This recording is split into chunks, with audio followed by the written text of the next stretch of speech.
door. He wasn't wearing a shirt and saw that his body became paler than before. I'm still daydreaming, Neil thought as he tried to recall how he got in his bed. The last memory of Neil had been the pain he felt and the light that overwhelmed his sight as he blacked out. Did I awaken?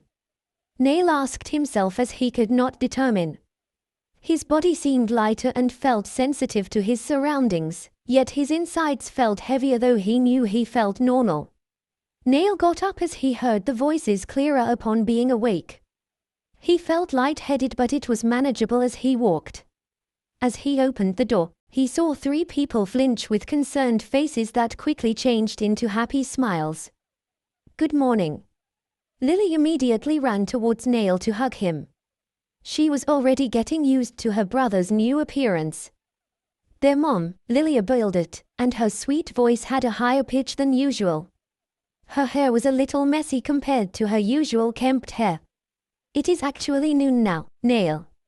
Neil nodded both to Sebastian and his mother, Lilia, as he patted his sister's hair. How long was I out? He immediately got the idea that he was unconscious for some time, seeing his sister tears upon seeing him. Neil caught Sebastian's apologetic gaze hidden under his smile. 1 week. When Neil decided to try the book's method of manual awakening, he knew the possibility of fainting, yet that was why he was shocked. In the book, Viola Heal, the main heroine of the book, Arts and Magic, was only unconscious for 2 days when she awakened her light magic. That was the longest record in the book. He didn't know Viola's growth physically, which was in the book, was due to her awakening.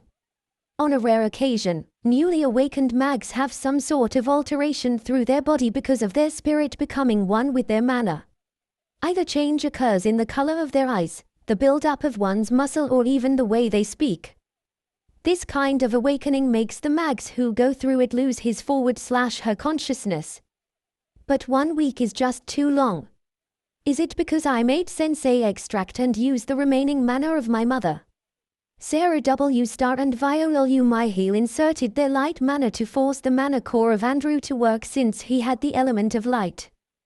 But because Neil did not know his elemental magic, he did not dare to do it. When Neil saw the 3 making concerned faces, he decided not to think about it and just smiled while acting like it was not important. It doesn't really matter how long I was out, but I'm kinda hungry. Sebastian and Lilia then looked at each other. They were hesitating to say the words that he needed to hear. Neil then sensed their hesitation, so he smiled once more and approached them closer while Lily followed suit. Mother, Sensei, is something wrong? Sebastian and Lilia flinched. On the other hand, Lily was just glad and happy knowing her brother was okay. Even if his appearance changed, he was still her brother.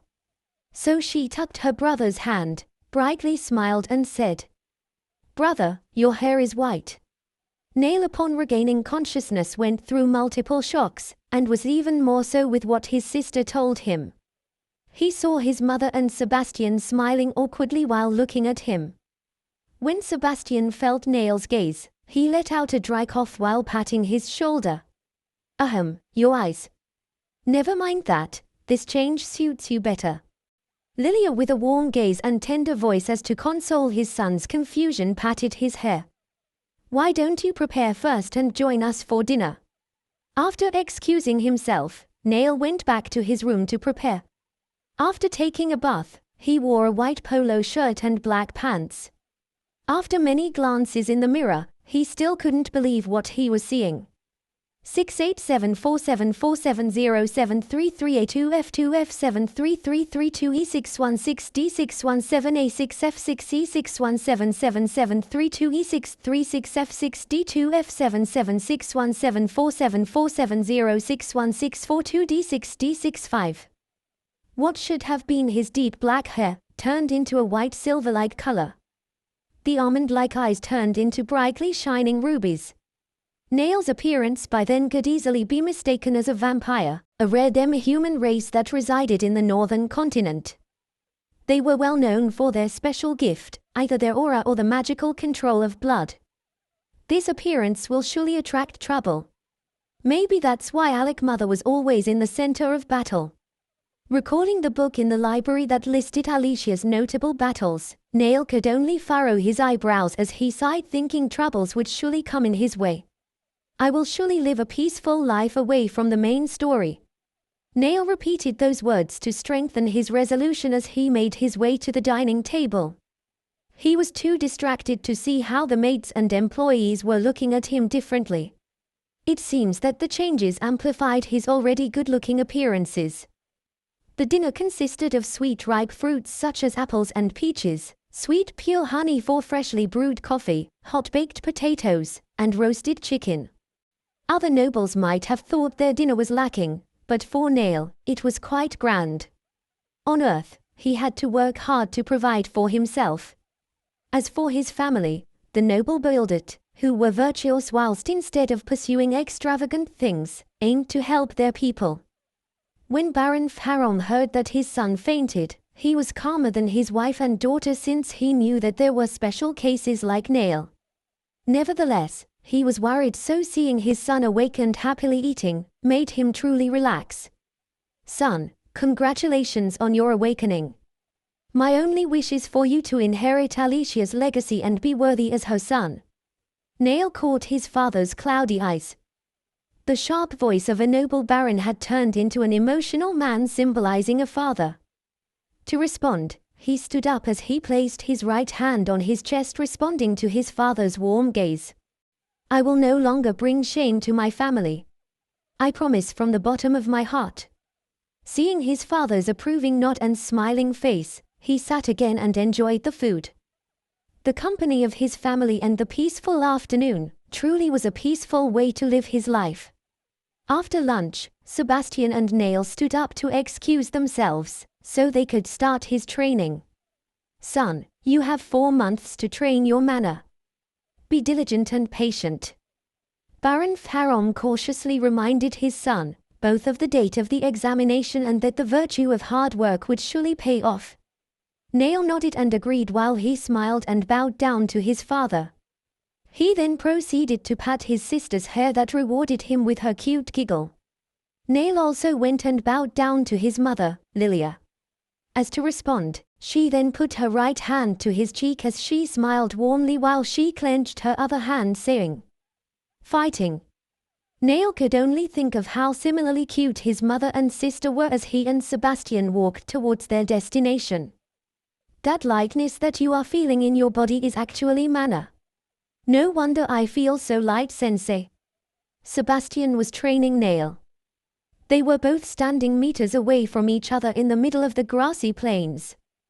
The location they were training in was the same place where he had awakened. It was the perfect place to train since average villagers would avoid it. After all, it had the tendency to have some roaming monsters.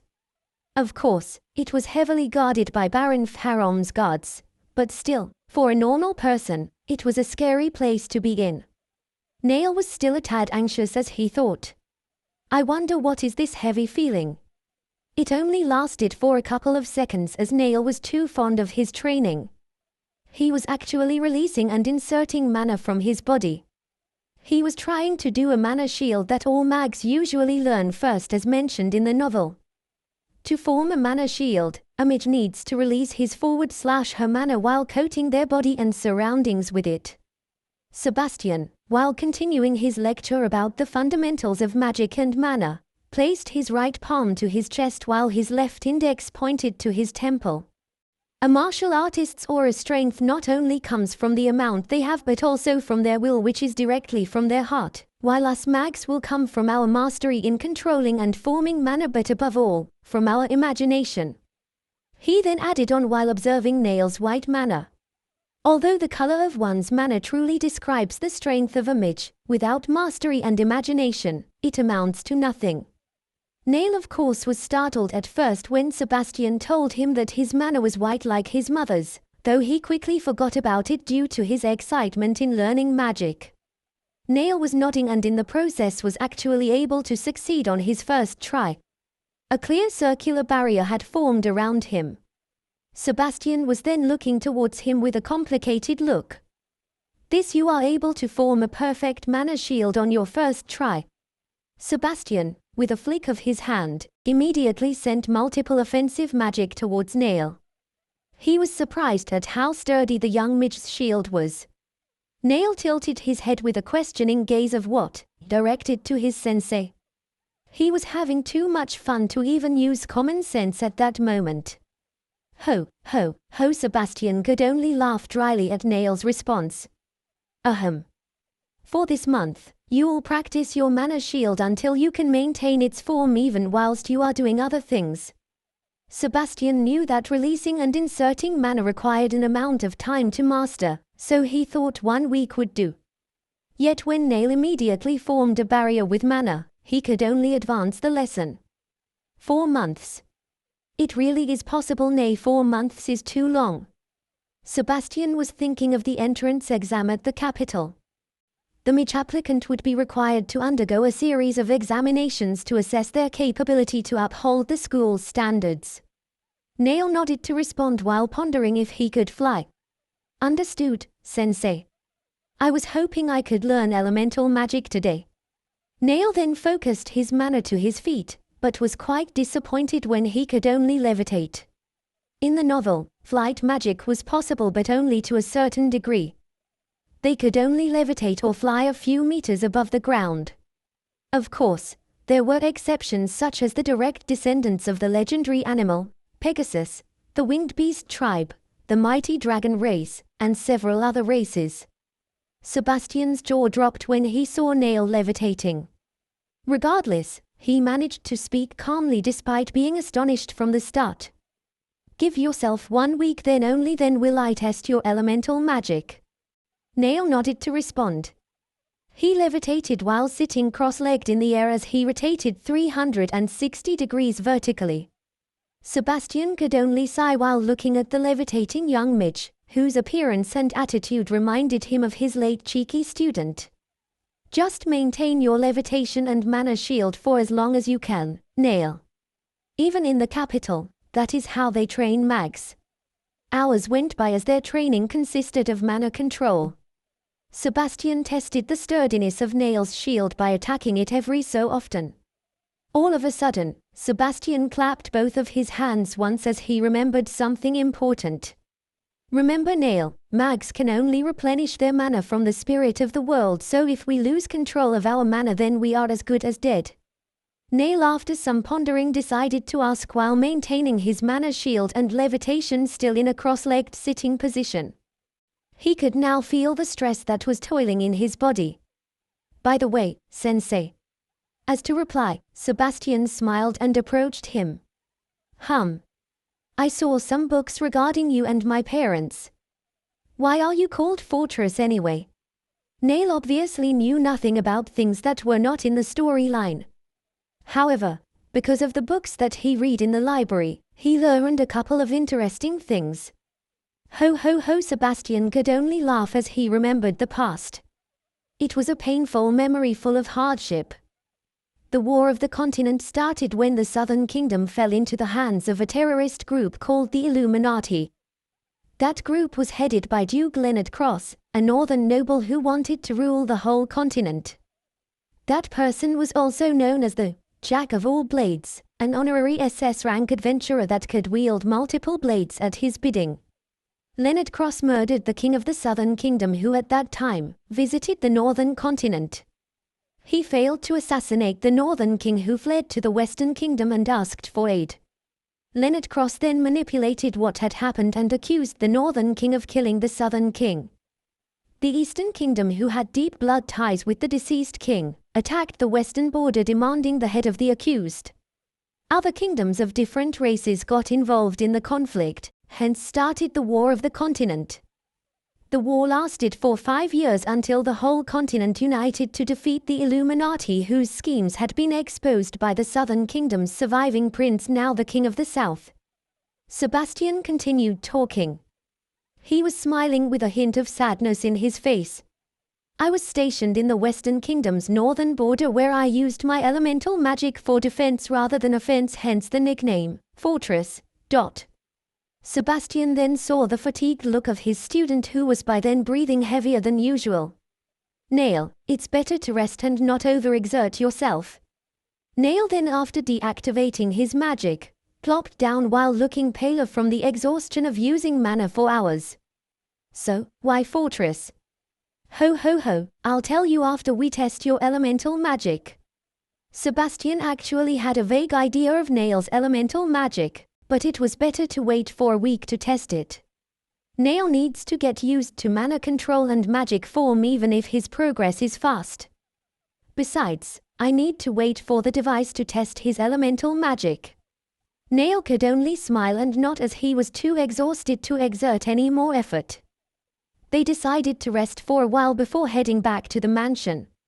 Asterisk asterisk asterisk asterisk asterisk asterisk asterisk. 1 month went by in a blink of an eye.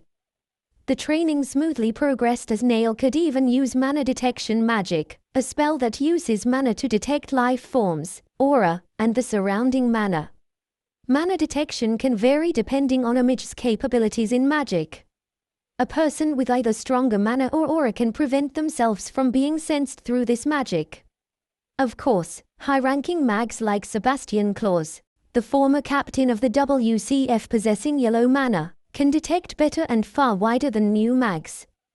What more, named wizards and witches can go as far as differentiating the nature of a person's mana and aura, and the strong from the weak. Within their world, those who exceed the limit of one's normal growth were given titles to their name, with relation to a deck of cards for martial artists like the late Jack of all Blades, Leonard Cross, and Wizard, and Witch, for mags. Animals and monsters, on the other hand, upon reaching their limit will name themselves, such as the legendary beast, Pegasus. Nail decided to ask his sensei to delay his elemental magic capability test. He had experienced how much he lacked stamina when it came to using mana. Sebastian couldn't agree more, since the basic foundation was crucial for a new mage. Although, he could not help but slightly anticipate Nail's future, as his growth could exponentially be on par or slightly better than the named Witch of Winter. Sebastian and Nail were currently seated facing each other in the grassy plains. They decided to continue the previous discussion they had about his title of Fortress and elemental magic. Your mother was taking her on-the-job training in my garrison up the northern border where I first met her. She was already a famous B-class adventurer that possessed both white mana and the elemental magic of wind and water. Just like me. As Sebastian spoke, his yellow mana turned into a combination of passing wind that circled around a ball of clear water in his right open palm. He then added, "But your mom's elemental magic was stronger than mine, let alone anyone I have met. She was really having a hard time controlling the strength of her magic. That is why when she saw me, she just barged in on me and asked me to be her master." Ho ho ho, that was quite an experience. Nail chuckled.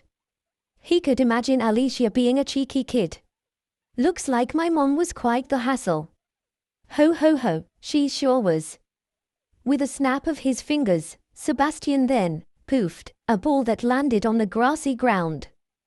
The ball appeared to be what fortune tellers on Earth commonly used, a crystal ball.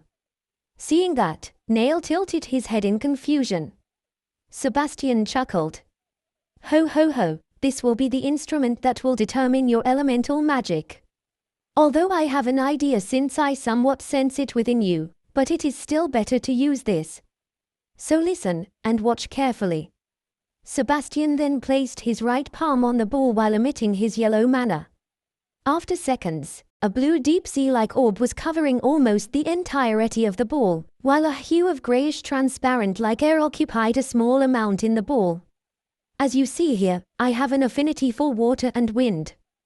Fire is red, earth has the colors of nature, while the light and darkness is literally their respective colors. Nail was mesmerized. Even though he did have some sort of idea since the book, Arts and Magic described how to test one's mana and aura, it was still his first time seeing it up front. Without waiting for Nail's reply, Sebastian added on. As you can see, my wind affinity is mediocre at best, while my water is slightly stronger. This actually helped me develop a special element that even your mom had a hard time learning, ho ho ho. As he said that, Sebastian flicked his left hand. Strands of mana then flowed into the air before scattering and dropping onto the ground. The ground then slowly formed a pure white miniature castle. Nail then stood up and approached the white castle that upon closer look, resembled fortified barracks rather than a castle. Sensei. This is snow. Sebastian leisurely followed suit and laughed heartily while picking the ball up. Ho ho ho, yes. I can never do ice magic since my wind magical affinity is lacking, but because of my mastery in the control of mana and the forming of magic, I was able to make snow. That was why when Alicia, who had a hard time controlling her mana and could not form her ice magic at that time, saw Sebastian's control of mana, she nagged at him to teach her his secret. Mags that have two elemental affinities were rare, especially in the case where both elements were equal. But there were rarer cases wherein a mage was born with 3 or more elemental affinities. So to answer your question, I am called Fortress because of my ability to defend with the use of my elemental magic. The combination of my water and my weak wind enabled me to make the sturdiest snow. Sebastian and Nail once again sat down. He placed the ball on the grassy plains near the miniature snow castle. Do you have any more questions? Nail gleefully replied. No, Sensei. Sebastian then gestured towards the glass ball. Ho ho ho, then let us start. Just do what I did, Nail. Focus your mana on the ball, then your element will show itself. Nail was about to place his hand on the ball, but he felt fear as he knew the glass ball was quite costly. How much should I put in anyway? Sebastian heartily let out a laugh. You don't need to worry about that. When determining one's element, you should pour as much as you can control so that even the weakest affinity you have will be seen. Ho ho ho, and this thing is a good mana conductor that can even absorb high-rank mag's mana with ease.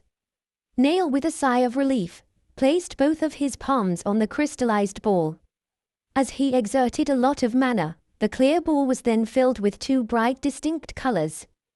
Yet before he could even look at his sensei, a creak followed by the leaking smell of acrid burnt plastic and strands of white mana seeped through the cracks of the crystallized ball. Sensei, Nail was the first to respond. He got paler and scared as he knew the ball was quite expensive. He wanted to apologize and quickly perform doxa, but his body then felt heavy as his mind felt lighter. He staggered as he all of a sudden felt dizzy. Sebastian was at a loss for words. Breaking the crystal ball like that meant Nail's mana was above the high-ranking mags and on par with the named mags. He took into account that the young master possessed white mana. Still, he was confident that the ball wouldn't break, since newly awakened mags should have a hard time handling mana to their fullest. Not to mention, Nail cannot use elemental magic. Of course, high-rank mags like Sebastian could destroy the ball if they chose to via their elemental magic or directly penetrating one side. Nail did nothing like that. He did it normally. Sebastian saw how Nail put mana to test his elemental magic. He then remembered how the young mage easily pulled off the mana shield and levitation, which both made him gasp. That was incredible, but this should have been different. As Sebastian was deep in thought, he heard the staggering voice of Nail. He saw him looking frail and exhausted, barely maintaining his position. Sebastian then hastily approached Nail from the side, guiding his back to lie down. He sensed no abnormality with the young midge's mana being replenished normally. Nail, are you okay? Sensei, I'm sorry. You need not be, I'm to blame. I failed to notice your control and mana is above than expected. But still, it's quite expensive. Sebastian then with a smile, reassuringly said. Do not worry about it. Having a student like you is way more valuable than one ball, ho ho ho. They decided to take a break before going back to training.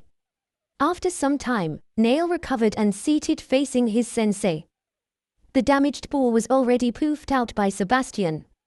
Nail, just as I thought, your elemental magic is just like your mom's. It is water and wind and you both have a high affinity towards it. Before it cracked, they managed to see a strong gust of wind and flowing deep blue water, clashing against each other. I hope I can learn ice and snow as well, sensei.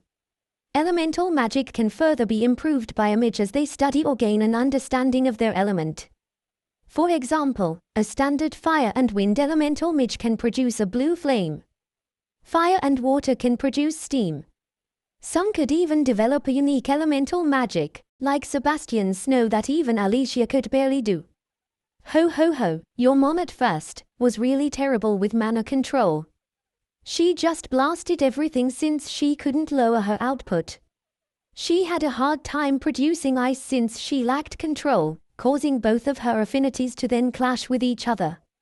I can imagine how hard it was for you, sensei. Not at all, ho ho ho. Nail smiled, still looking tired after what happened. Sebastian noticed it but still, he sensed no problem with his mana. Is it possible? As Sebastian was pondering about Nail's condition, he decided to end their training and go to a doctor to properly assess his student's condition. Asterisk asterisk asterisk asterisk asterisk asterisk asterisk. Doctors in their world also specialize in different fields, such as mags who can heal, or are artists who are better at detecting abnormalities and enemies than mags, and the normal doctors who perform surgeries. I forgot. Nail was a bit stiff when he entered the clinic together with his sensei. The hospital in the Buildet estate was at the center of its territory. 3 doctors and 3 assistants were responsible for that clinic, and it wasn't that shabby since Baron Farom made sure it could house 3 families at once. The white 3-floored clinic was also managed by 2 renowned A-rank adventurers. The Aura Master, Drew aka the Front Assassin, and his wife, the light midge, Andrea.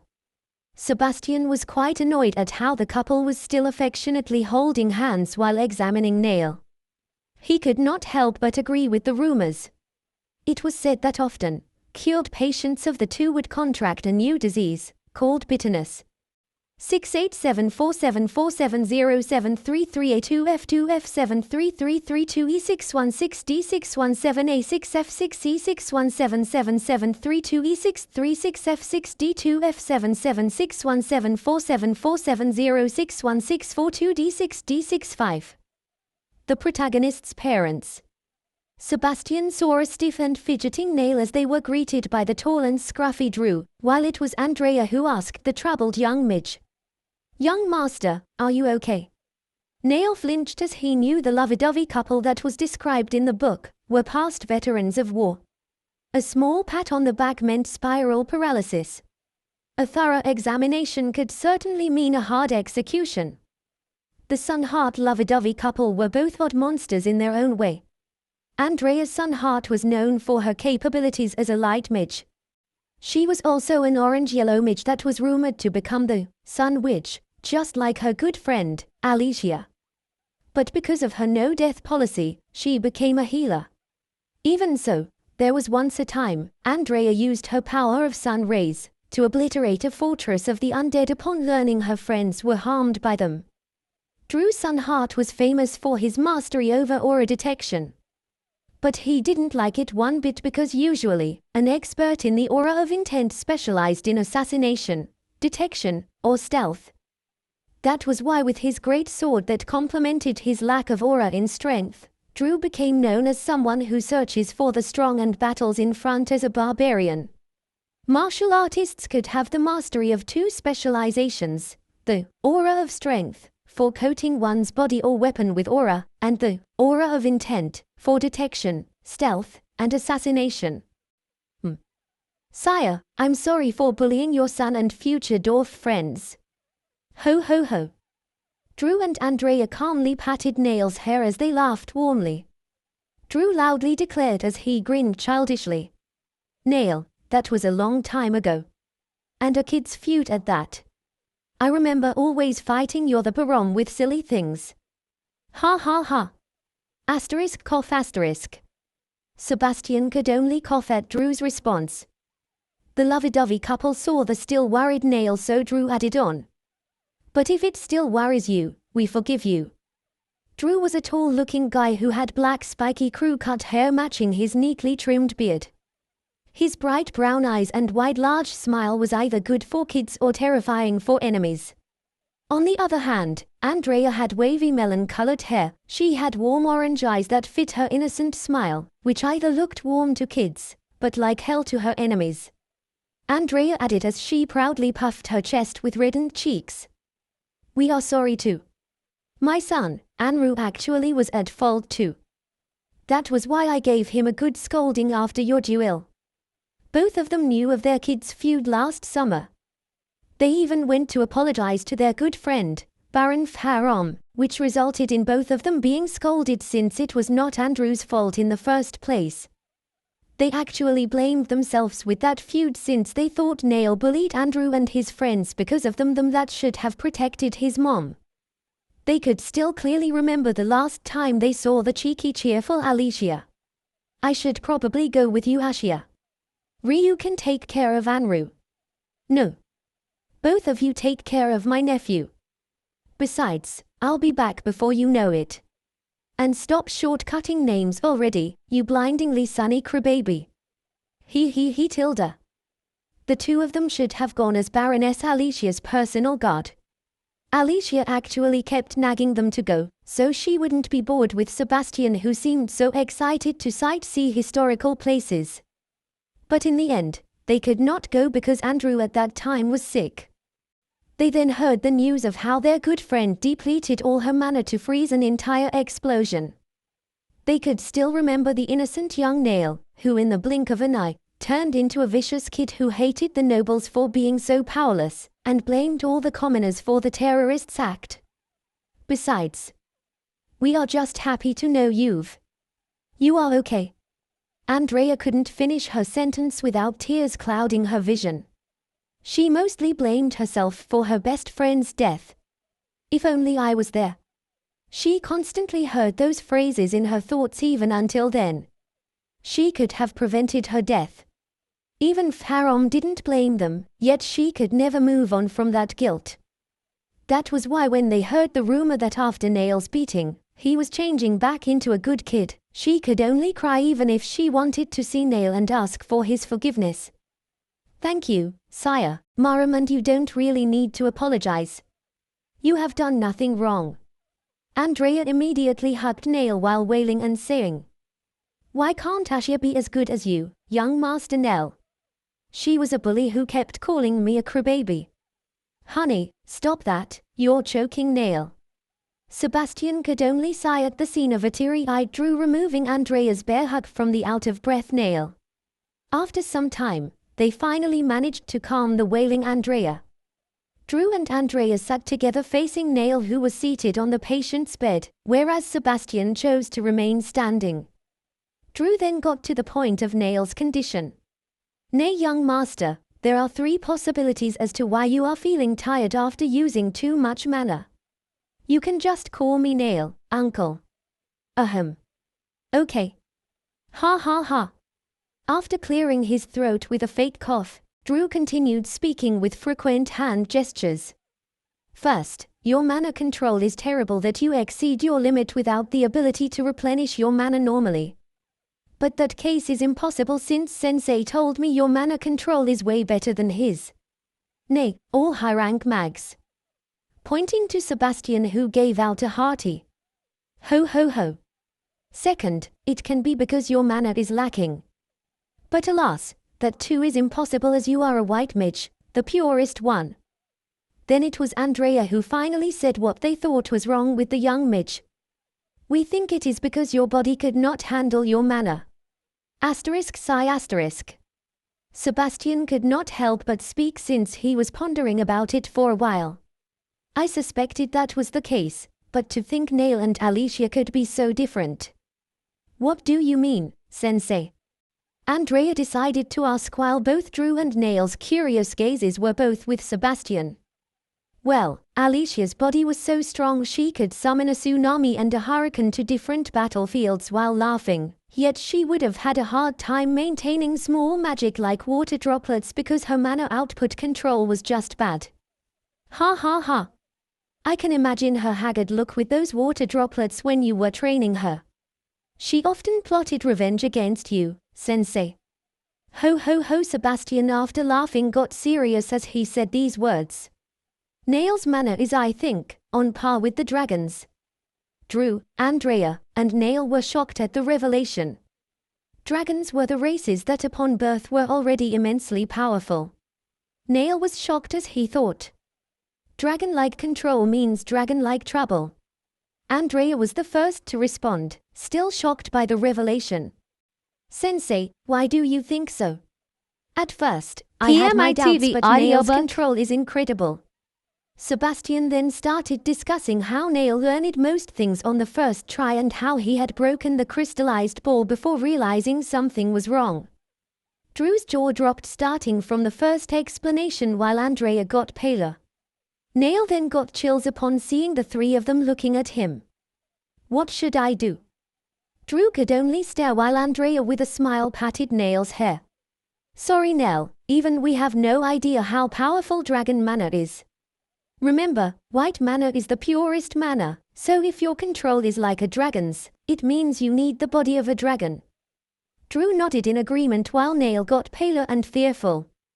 Will I die?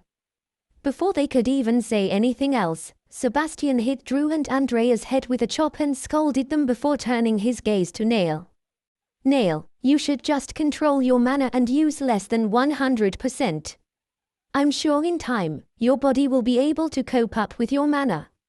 Oh Drew Mayday, that's a good point gesture while Andrea was nodding childishly. Sebastian could only sigh and think how on earth these two got their licenses to become a doctor. Sebastian then added while still concerned with the two adults who looked more troubling than the cheeky-looking student of his. That is why starting tomorrow, I will begin teaching you elemental magic, so your body can get used to your mana. Nail in return, smiled cheekily and with reddened cheeks, shyly said. About that Sensei, I felt the sensation of my element when I used the ball. So I more or less could use water and wind now. Nail then started using a low input of mana, creating a small ball of water in his right hand and a small circular wind at his left. The lovey-dovey couple could not hide their shock. Sebastian's face looked even more troubled than before. The lovey-dovey sun-heart couple could not hide their shock. Since both of them medically treated people, they were more sensitive to mana and aura. This was especially the case for the aura master, Drew. Both of them could feel Nail's mastery over the two elemental magic circling around the palms of his hands. Andrea was the first to speak. She was still in awe but noticeably less than the two. This was all thanks to Alicia, who in the past often surprised her with those kinds of things. Are you sure you are not Ashia dressed up as a boy? Mandrea. I have a man lie. Please call me Auntie Tilda. I'm quite manly figure-wise to be called a lady. No, you are not. Thoughts that the three of them could not relay as to not hurt Nail's feelings. Cough. Sebastian, as to get the couple's attention and to distract Nail from seeing their gaze of pity towards him, had managed to speak as he recovered from being shocked. Well done Nail, ho ho ho. I wouldn't be surprised if you told me you could use ice magic too. Actually, I have no idea how to even combine these two. Nail then put his palms closer together, but as soon as he did that, the wind and water magic disappeared. Upon seeing that, the lovey-dovey couple and Sebastian let out a sigh of relief. Any further revelation would have made them lifeless. Nail was truly not for the faint of heart. But before they could truly relax, they heard Nail's voice, as clear as water and as chilly as the wind. He smiled without a care as he nonchalantly declared, "Although Sensei, I think I might be able to pull it off, if you could show me your snow." Drew loudly breathed out as he laid back on his chair, brushing up his already messy spiked-up hair. "It is not an exaggeration to say your mana is overflowing, just like with the dragons." Andrea added on as she remembered her good friend. A warm giggle and a caring voice filled the room. "And your control of mana is way better than Ashia, Nell. If she was here, I'm sure she'd brag about you haughtily all the time." Ha ha ha. Ho ho ho. The checkup went smoothly with occasional childish laughter and scolding. Nail's relationship with Andrew's parents became better, and a somewhat overly doting uncle and auntie had been made. Sebastian frowned seeing the three kids getting along.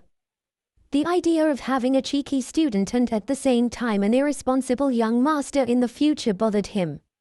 As they were leaving, Andrea again pointed out things that Nail should not forget. Her husband, Drew, who was just standing in the back with his arms crossed, was grinning and nodding. Drew then silently approached Sebastian. The butler could understand a bit as to why he cautiously took their conversation away from Nail's ears. "Sensei, Nail. I know. I hope we can find a way." Andrea began as she faced Nail, who was already in the exit. She lowered herself to directly meet the young midge's gaze. She then smiled, and with a doting auntie-like voice and appearance, started to talk. "Remember, Nell, your body right now is not capable of using all your mana." Nail nodded in agreement. Andrea continued while glancing towards Sebastian, who was cautiously nodding as well. "So it is better for you to limit your mana usage to at least below 50%. Ho ho ho, so the remaining months will be utilized for your body to get used to your mana." "Yes, auntie. Looking forward to the training, Sensei." Andrea could not hide her happiness upon hearing the word auntie. He, auntie. They bid farewell and decided to go home and rest for tomorrow. As for Nail, without anyone's knowledge, he continued training even when he was alone. Asterisk. Spring on the western continent was colder at night. Especially within the Belidot estate that was near the northern border of the Western Kingdom. The novel described the whole world as having 4 seasons that had a 3-month interval. Human kingdoms named their kingdom with correlation to the continent's main season, which happened to be the name of the continent. North was the country of Christmas, west was the Autumn Kingdom, east was the Easterside Empire, while the south was called the Republic of Summer. There were other realms and kingdoms that were ruled by other races, such as the Elven Kingdom in the Fall Continent, and the Demon Realm, said to be at the center of the world that had not been ventured yet, due to their perilous seas and the dangerous demon race. Nail was actually reading all of that again in the Belidot library. He needed to confirm his knowledge and studies for his soon departure to the capital. Even so, he did not neglect his magic training. His body still could not handle his mana, even with his control and mastery of different magic vastly improving. Thus, in his free time, Nail still read books that he truly loved, all while using a little bit of mana to train. 50% isn't really a problem. I don't intend to get involved anyway. Nail thought about the story of the book. He did not know if upon entering that world, any changes had occurred towards the story. He recalled the events that should have happened by then, starting from the bandit hideout that would awaken Andrew's magic. Andrew and co should have arrived in the capital by now. After arriving in the capital, Andrew and his friends will further train to hone their abilities. They will also actively do missions from the Adventurers Guild to cover their expenses. There, they will be reunited with Rinka. Nail's thoughts were complicated. Truthfully speaking, he did not want to go to the capital and study since it would twist the story of the book. If it weren't for that succession problem, not only would it change the story, but Nail was afraid of meeting any one of them, especially Rinka Urigaria, the old Nail's ex-fiancée. I really have to do my best to keep myself out of their sight. There was not an inch of his being that wanted to meet any of them. He could only plan ahead as much as he could, but accidents were bound to happen, just like how he met the sun-heart lovey-dovey couple, regardless of how happy it turned out to be. And to really keep me out of the story, he clenched both of his fists as hard as he could. He unintentionally spoke his mind, and louder than he should have, at that. Thus, the mystery of the Shrieking Book had been solidified as one of the true horrors that awaits the visitors of Boildet's library. Asterisk asterisk asterisk asterisk asterisk asterisk asterisk. Months passed by in the blink of an eye. Nail's body was finally getting used to his mana, but 55% was his current limit. He had talent in learning and copying magic by sensing the flow of mana on that said magic, but his body was still mediocre. Not only can he use ice, but also copy my snow. When Sebastian showed Nail his snow magic, the butler almost had a heart attack upon seeing how the young Mitch not only made snow, but copied the principles behind it to produce ice. They trained on the grassy plains on several occasions. Most of their training involved overcoming the body's limit by continually using mana detection, elemental magic, levitation, and mana shield simultaneously. There were times when they would even participate in missions with relation to monsters. That was where Sebastian first witnessed that the 50% mana usage of his student was already the equivalent of a B-class adventurer's. Most of the soldiers and adventurers could not believe it when Nail began to take part in those said missions. His long white hair and red eyes didn't fail to make them quiver in fear. And yet, the wind that repelled the invading monsters, and the mana barrier reinforced with the element of water that safeguarded those in need, left most of them in awe. That was why, without Nail's knowledge, his bad reputation in his estate started to fade, and was even more so during the time a huge crowd of goblins headed by a peak C-class goblin champion started to invade a nearby village. In their world, goblins were the usual small green creatures known for their numbers and nimble bodies. They would usually be D-class monsters with the exception of the evolved ones, such as the C-class, or even the A-class Goblin King. Sebastian at the time of the invasion was preoccupied elsewhere. As he suspiciously kept his destination a secret, Nail couldn't help but jokingly think of the North Pole. The young Mitch was then alone training when he detected the incursion. He immediately went to the troubled village after reporting it to the nearby guards. By then, Nail's mana detection magic at 50% was capable of being equal or slightly below Sebastian's own detection magic. Upon arriving shortly with the use of his levitation magic, Nail saw everyone's fear. The residents at first speculated that Nail was the leader of the invasion. It soon changed when he hastily made a sturdy snow fortress and slowed down the advances of the goblins. By then, the villagers were already grateful for his actions. Baron Farom, upon hearing the news, immediately dispatched the soldiers of Boildet to subjugate the invading goblins. As a result, human casualties were avoided. Only Nail, who had to maintain his shield for hours, had suffered exhaustion which resulted in his collapse. Nail's fainting could have been prevented, had he only chosen to go on the offense rather than defend, but as someone who once lived on Earth, killing someone was taboo for him. Not to mention, that method would have surely caused human casualties as the goblins reached hundreds. When he had woken up, he immediately went and told the village chief to not spread word of what he did. He even went so far as to use his sensei aka the fortress, to change the story into how Sebastian Claus prevented the goblin invasion. Nail had a reason for not wanting to be known or even stand out to the public. He knew how much of a hassle it would be to become a hero of some sort, But mostly he did all that to avoid having to go to Duke Grigoria's place, the home of where he thought he'd surely breathe his last. Little did Nail know, tales of his heroic deeds have already spread in his estate, therefore lessening his bad reputation. Nail, that is all for today. Sebastian approached him while clapping both of his hands together. Nail then halted his manner, and a slightly out-of-breath Mitch was then seen standing feebly. "Thank you, Sensei." Somewhat disappointed, Nail could only respond with a complicated look in his eyes. "I won't last a day if I ever need to run from someone strong or shield myself from a big explosion." Misunderstanding Nail's demeanor, Sebastian could only apologize as he thought he was lacking. "I'm sorry, Nail. I can only do this much. I'm sure during your studies in the capital you'll be able to grow immensely. You've been a great teacher, Sensei.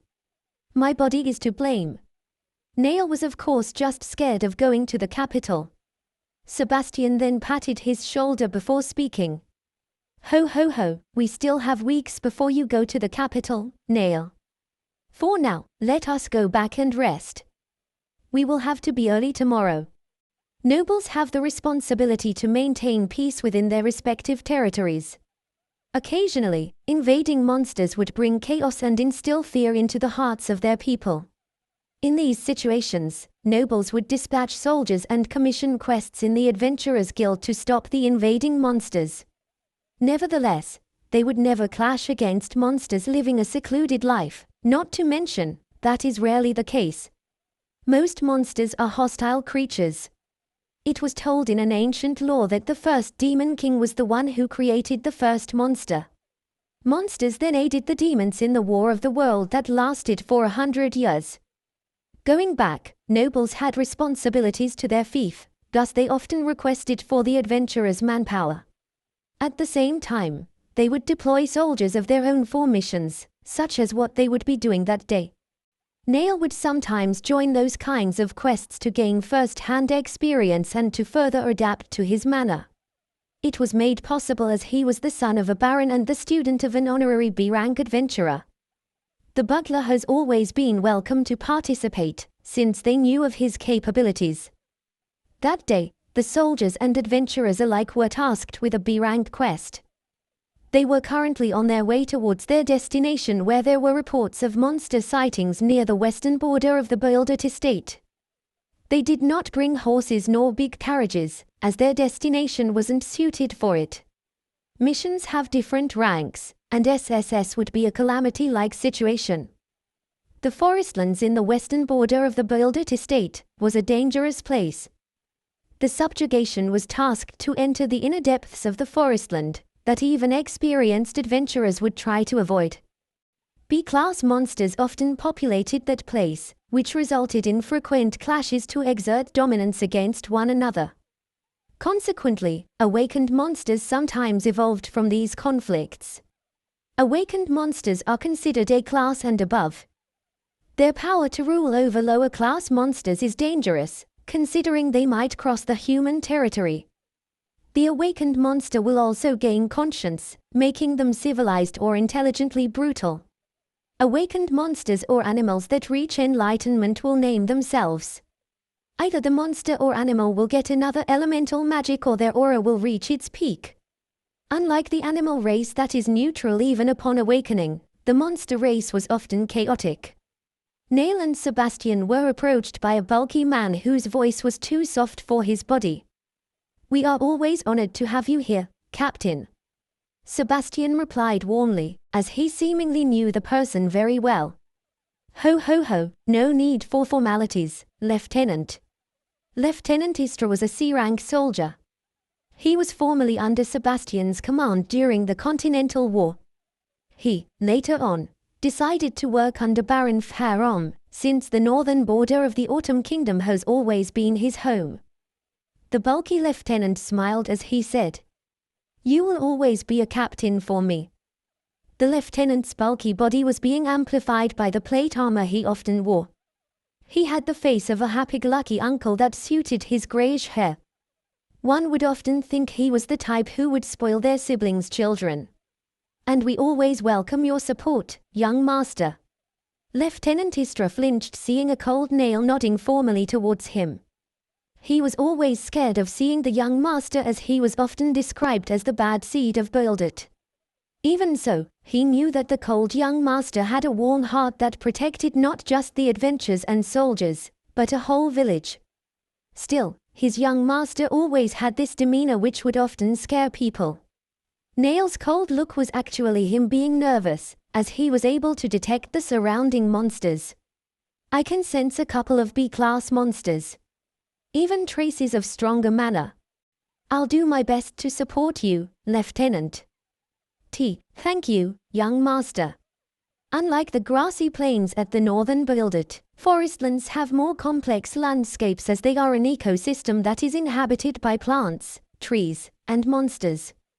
Upon arriving at the place, soldiers and adventurers all readied themselves, as they sensed the mana and aura circling around the forest. Lieutenant Istra started to converse with them again, without letting his guard down. As an experienced martial artist, even he could sense the lingering traces of a peak B-class monster. Few animals live here because strong monsters dwell in this forest. Ho ho ho, I could even sense a stronger being that might cause us some trouble. The high-ranking adventurers and soldiers in that expedition could only sense the faint traces of the peak B-class monster. However, Sebastian, who was the strongest among them, could sense it better. Good morning, Teacher Claus, B. Lieutenant, today's gonna be a long day. I'm lucky to have a capable mage like you here, Sistra. Ho ho ho. It's been quite some time, Sistra. Congratulations on your promotion. Thank you, teacher. Ho ho ho. Sistra was the adventurer's acting leader in that subjugation. She was a bright blue mage that was recently promoted into a B-rank mage. Aside from being an adventurer, she owned a magic shop at Arigario Estate. She was wearing a standard black mage robe. Her fierce blue eyes matched her long blue hair. Some said that she looked more like a fighter than a mage. Young Master, Nail. Sistra felt indebted to Duke Mart as he was the one who officially welcomed them to his domain after the war. As someone who cared for Lady Rinka Arigaria, she despised Nail for his actions towards her lady. She could not hide her tone and irritation towards the young master. Good morning, Lady Sistra. Nail felt the cold attitude of Sistra towards him. Nevertheless, knowing the old Nail, he couldn't even begin to imagine what he had done. Lieutenant, we should start our formation right away. All right.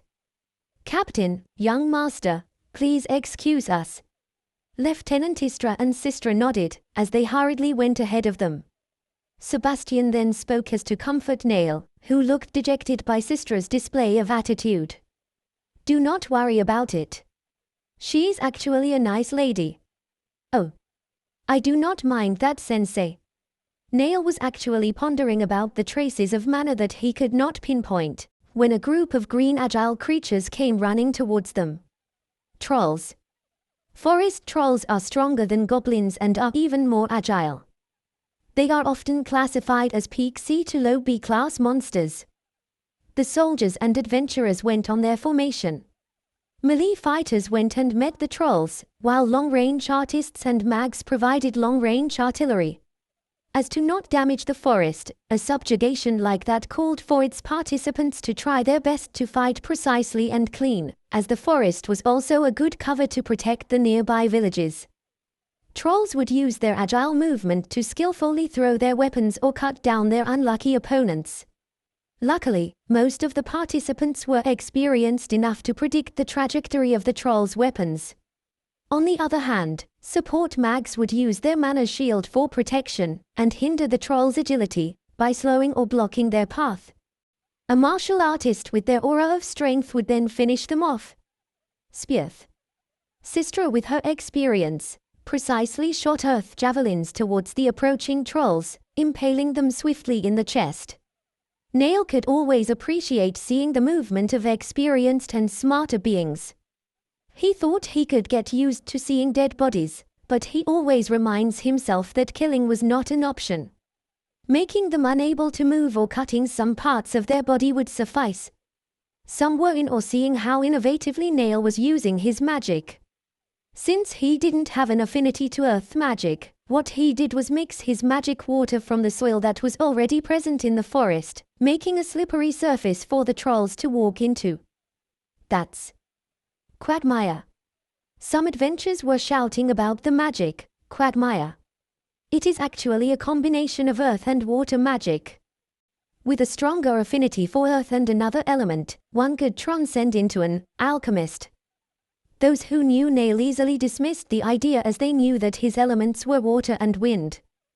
Those who could understand what he was doing could only be amazed. For Sistra, who was seeing this for the first time, she was surprised, firstly, because of Nail's capabilities, and second, for using his magic to defend the soldiers and adventurers. It might look easy, but a small amount of water won't make any impact, and an amount too large would definitely destroy the land. And to actually use different magic at once, going as far as making sure we won't get hurt. Sistra too, upon seeing Nail for the first time, really cemented in her heart that this cold-looking young master could actually hurt her lady. Yet as they went deeper, she could only doubt what she knew. The subjugation continued on, with the occasional ambush by trolls, goblins, and B-class orcs who were bigger and bulkier than the two. They were lucky enough that the orcs in Baldur's Forestland were few in numbers. That was why they could fight head-on. But the orcs aren't the mana I'm detecting, Sensei. That is true. But that mana, as we go deeper, is actually a fainting one. Sebastian and the other experienced adventurers have realized it all too well. It could have been dying mana that had been collateral of duels between the forest's predators or prey.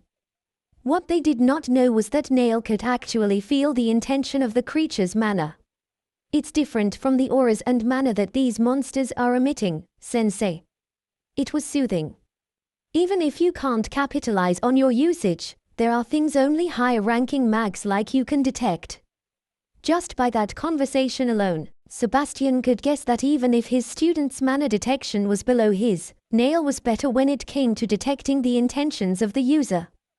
Then again, martial artists whose expertise was the aura of intention were capable of detecting far beyond what a high-ranking mage could do.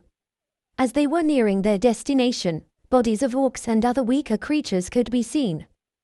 The stench of blood made some of the members of the subjugation feel nausea, as well as Nail, who was acting as if it wasn't affecting him one bit. The paler-looking Nail's wavy hair seemed translucent as the shade of light in the forest shined upon him. Even Sistra found it mystical to look at, yet some of them felt that the young master looked more like the final boss of a dungeon, he who would soon bring forth havoc with his bloody-looking eyes. Cough. Sebastian interjected as to distract all of them from their seemingly similar thoughts. Looks like a battle of territory. Istra nodded in acknowledgement, while the blue-haired mage uttered cautiously in response to the danger she was sensing. Something is amiss here, Lieutenant. Get the adventurers ready, Sistra. They were having a conversation together with Sebastian, Nail, and other high-ranking soldiers. Ho ho ho, if needed be, I'll do my part. That would be a big help, Captain. Istra could not help but express his enthusiasm, knowing an experienced and famous mage such as Sebastian would join the battle. As they were formulating their strategy, mags and martial artists alike flinched as they sensed the aura that was hastily approaching their location. Get ready, soldiers! Shouted Lieutenant Istra. The visible sweat from his neck could be seen. Their formation had been fortified, as all of them could sense the aura of strength of the approaching creature. That's a monster that was covered by fresh blood, came forth spewing out a dark aura from both its body and the gigantic axe it gripped. With its height and build, anyone could have easily mistaken it for an orc, yet its nimbleness said otherwise. His grim laughter could be heard throughout the area, and the nearby trolls that were with him began to sneer. To think a persona is here. We've been negligent. Lieutenant Istra was gritting his teeth just like the rest of them upon seeing the chuckling troll. If mags gain elements upon reaching a certain tier, martial artists gain what they call a persona. Usually, an aura user would have a white translucent aura covering them. But upon gaining experience and an understanding of auras, they would, later on, gain their persona. Sebastian misunderstood Nail's expression as confusion, so he briefly explained. Listen carefully, Nail. A persona is an advanced skill that differentiates aura users from other martial artists. Persona is divided into 3 trays: genuine, red, aura users have precise control of aura; chaotic, black, aura users have the most destructive forces; and neutrals, silver, are balanced aura users. At that moment, Nail recalled an unpleasant memory when he was reading the book, Arts and Magic. One of Andrew's companions, who was the only neutral martial artist in his team, died. Neutral martial artists basically have nothing going for them. That's just sad. I kinda liked that dude. Persona was also hailed as the heart of a martial artist, but it did not mean a genuine artist would always be kind, nor that a chaotic one would always be evil. Genuine aura users have a strong sense of their own justice. Chaotics have a fiery heart, while neutral aura users are those who think before their heart. Get ready, shouted one of the high-ranking soldiers, as they unsheathed their weapons. With a cloud of smoke, Sebastian's right hand suddenly held a cane that looked like a refined piece of onyx. Looks like I need to help today. That would be a big help, Captain. Both Lieutenant Istra and Sistra's pale complexions became warmer, seeing a confident Sebastian standing at the front. Only Sebastian's unfazed look and the cold gaze of Nail, which was actually a sign of fear, was misunderstood as bravery. Sebastian wasn't really that confident facing a personified monster. Even so, he knew that the monster hadn't awakened yet, therefore he knew he had a chance at victory. Nail knew by then that a being who had reached his forward/her peak needed only a bit of experience to reach their awakening. Yet usually, most would fail to surpass their limit. Sebastian knew as well that a personified monster like that could reach their awakening at any moment. That is why he too could not let his guard down, because it would take a person of a higher rank to defeat such thing. Sebastian then remembered what Nail mentioned earlier. But the orcs aren't the mana I'm detecting, Sensei. Nail, is this the aura you were sensing a while ago? I'm sorry, Sensei, but it's not him, or her either. What do you mean by that, young master? Interjected Sistra, who readily held her wooden wand. She was already anticipating the clash. I'm certain as we got closer that it was mana. Unfortunately, this aura is not it. Then that is probably the troll's boss. Lieutenant asked while looking at Nail. Others, including Sistra, were also looking at the young mage nervously. They knew that the trolls were encircling their position slowly as to trap them inside the forestlands. Sebastian then asked his student, who at the moment looked distracted. So what do you think, Nail? If possible, I would like to continue searching for that mana, as it might just be lurking. They all agreed, as they knew well that if that being truly was waiting in ambush, they would have to prioritize their retreat. Even so, Istra could not help but dubiously ask, is that even possible? The one who answered the lieutenant's inquiry was Sistra. It is, if that mana is from someone way above us. Practically, an awakened one. Awakened beings have the capability to hide or make their presence known.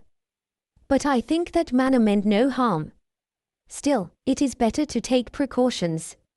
Lieutenant Istra's worries lessened upon hearing Nail's conclusion. It is a good thing if that is the case. Even Sistra, who hated Nail, could not help but voice out her relief. Sebastian then said a theory that they all agreed upon. That mana is superior to all the creatures here. It might have been the reason why higher-class monsters have been restless in the forestland. Before they could even reply, the monsters had begun their attack. The personified troll, without even a hint of hesitation, ran amok towards Sebastian, sensing he was the strongest out of them all. Mags, who were at the center, started to form a circular barrier. Soldiers and adventurers who excelled at defending protected the mags up front. As the collision continued, the mags already began feeling exhausted. Their mana was diminishing by the second as they continued repairing the shields that were being chipped away by the personified troll. The mags did not waver, as their mana shield's main purpose was to protect their allies from long-range projectiles. Clashing with the melee personified troll and his minions was the responsibility of the high-ranking warriors. Meanwhile, Sebastian continued to cooperate with them. Instead of putting up a snow fortress that was unsuitable for their location, the butler's precise highly pressurized water met with the personified troll. Water beam. Sistra and the rest dealt with the approaching B-class trolls that could put pressure on the lower rank members. Spearth.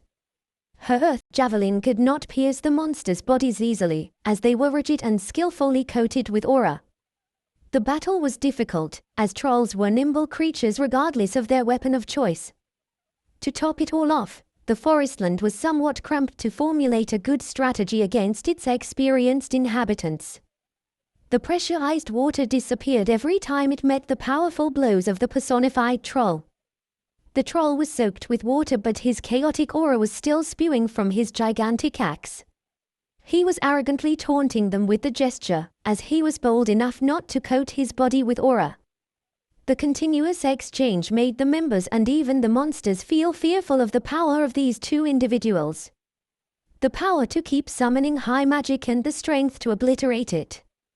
The members that met the impact of the personified troll's axe struggled to even stand up.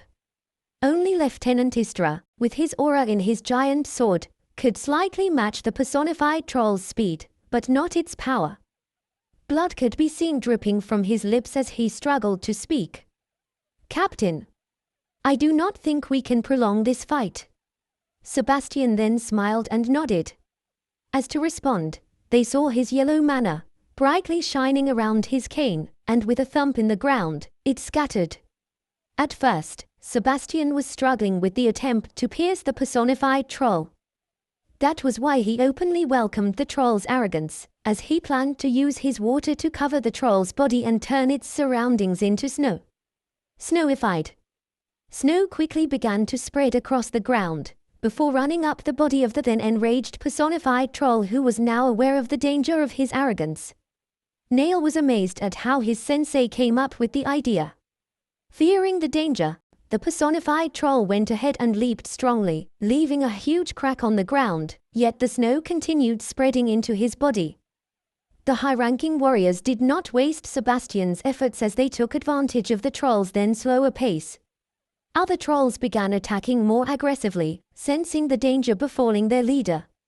Feeling the continuous forming of snow in his body, the personified troll's ragged breathing made him panic. All of a sudden, he raised his huge chaos-filled axe to his head out of despair. The warriors were fended off as his rage brought forth his bursting aura, cutting through the surroundings. He then used all of his aura and threw his axe forward. Unable to respond, the warriors watched as the axe ripped through the wind and headed towards another battlefield. Standing in the trajectory was Sistra, who felt the impending danger she was in, but she could not move, more so incantate her magic. Boom. Icy smoke filled the air, as they saw a falling mummified troll barely breathing. Yet their attention was at the location where the axe flew. Sistra. Lieutenant Istra's face was filled with worry as to what might have happened to his sister. Yet as they were in a battlefield, he knew a small opening could easily lead to death. Luckily, their surroundings had traces of Sebastian's magic. Upon order, it acted as a shield towards the distracted members. "Everyone, focus. Lieutenant, she is okay." The loud grandfatherly tone echoed throughout the battlefield.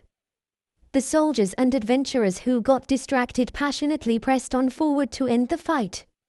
Lieutenant Istra quickly regained his composure, and without hesitation, led the battle towards its end. "Is this what it feels like to have your life flash before your eyes? It was naive of me to think that I could have repaid their kindness. During the war, I was one of those who had almost lost everything. If it weren't for my brother's decision to apply as a soldier, we might have already died from poverty. As I was young, I could only support him from afar, yet that was why I too have worked hard, all just to be where I am today, so he could have a home to return to, just so I could repay their kindness. I wish I could have thanked Duke Mard for his kindness. I wish I could have thanked Teacher Sebastian for sheltering us in all those times. I'm sorry, Lady Rinka. Asterisk asterisk asterisk asterisk asterisk asterisk asterisk. As much as she would have wanted to save herself, Sistra knew she was powerless against the approaching axe. When it comes to battles, superior strength would mostly prevail in the fight. Certainly, strategies and tactics are important, but overwhelming strength would naturally have the upper hand. Yet still, she firmly held her wooden wand, trying her best to defend herself with magic, but to no avail. Her mind was too unsettled to incantate any defensive spell. Sistra could only close her eyes and wait for her demise, but to her surprise it did not come. Instead, she felt immense vibrations that were followed by a cold gust of fog. As she opened her eyes, the fog slowly settled, and the scene then came into view. The huge axe halted upon colliding with the large snow crystal. The shining silver crystal spewed out snow as it slowly coated the entirety of the axe. Those who had seen it were stunned, yet the battle did not let them pause for so long. Sistra was the only one who stayed lost in a trance. Am I dreaming? Is this the afterlife? But what awakened her senses was the approaching face of the young master of Boildert, who couldn't hide his gentle voice of concern. Lady Sistra, are you okay? His voice was far different from his red chilling eyes, pale skin, and silver hair, none of which would even show the warmth of his voice. Sistra by then felt guilty of her earlier prejudice towards Nail, as she knew it was he who saved her life. She then gently spoke in gratitude. Thank you for saving my life. Nail smiled, hiding his fatigue. Using his limit continuously took a toll on his body. During the first half of the battle, Nail was somewhat preoccupied. He couldn't shake his concern for the lingering manner of the mysterious creature. That was why he was so focused, to the point of using his limit to inspect every mana source within his vicinity. After a while, he was convinced that the creature was truly gone, and went on to help out in the conflict. During the clash between the bugler and the chaotic troll, Sebastian's magic was slightly inferior to the troll's brute aura, but because of his tactics, he had succeeded in defeating him. Little by little, the accumulated splashes of water from both the arrogant troll's body and their surroundings resulted in the troll's inevitable defeat. It then happened in an instant that the chaotic troll's last attempt of mayhem was prevented by Nail. Asterisk asterisk asterisk asterisk asterisk asterisk asterisk. The battle ended with no fatalities on their side. As for the deceased monsters, it was the job of the fire mags to purify their bodies. In the book, Arts and Magic, burials were often cleansed by mags, as it was a belief that all things came pure, therefore, all shall be purified. In their return to the Boildert estate, their pace was much slower. Some weren't too keen as they were exhausted, but because of the injured, none could complain. Unbeknownst to any of them, Nail was actually glad about their pace, as he was weakened from the battle. The only things he did not like were the constant stares and murmurs targeting him.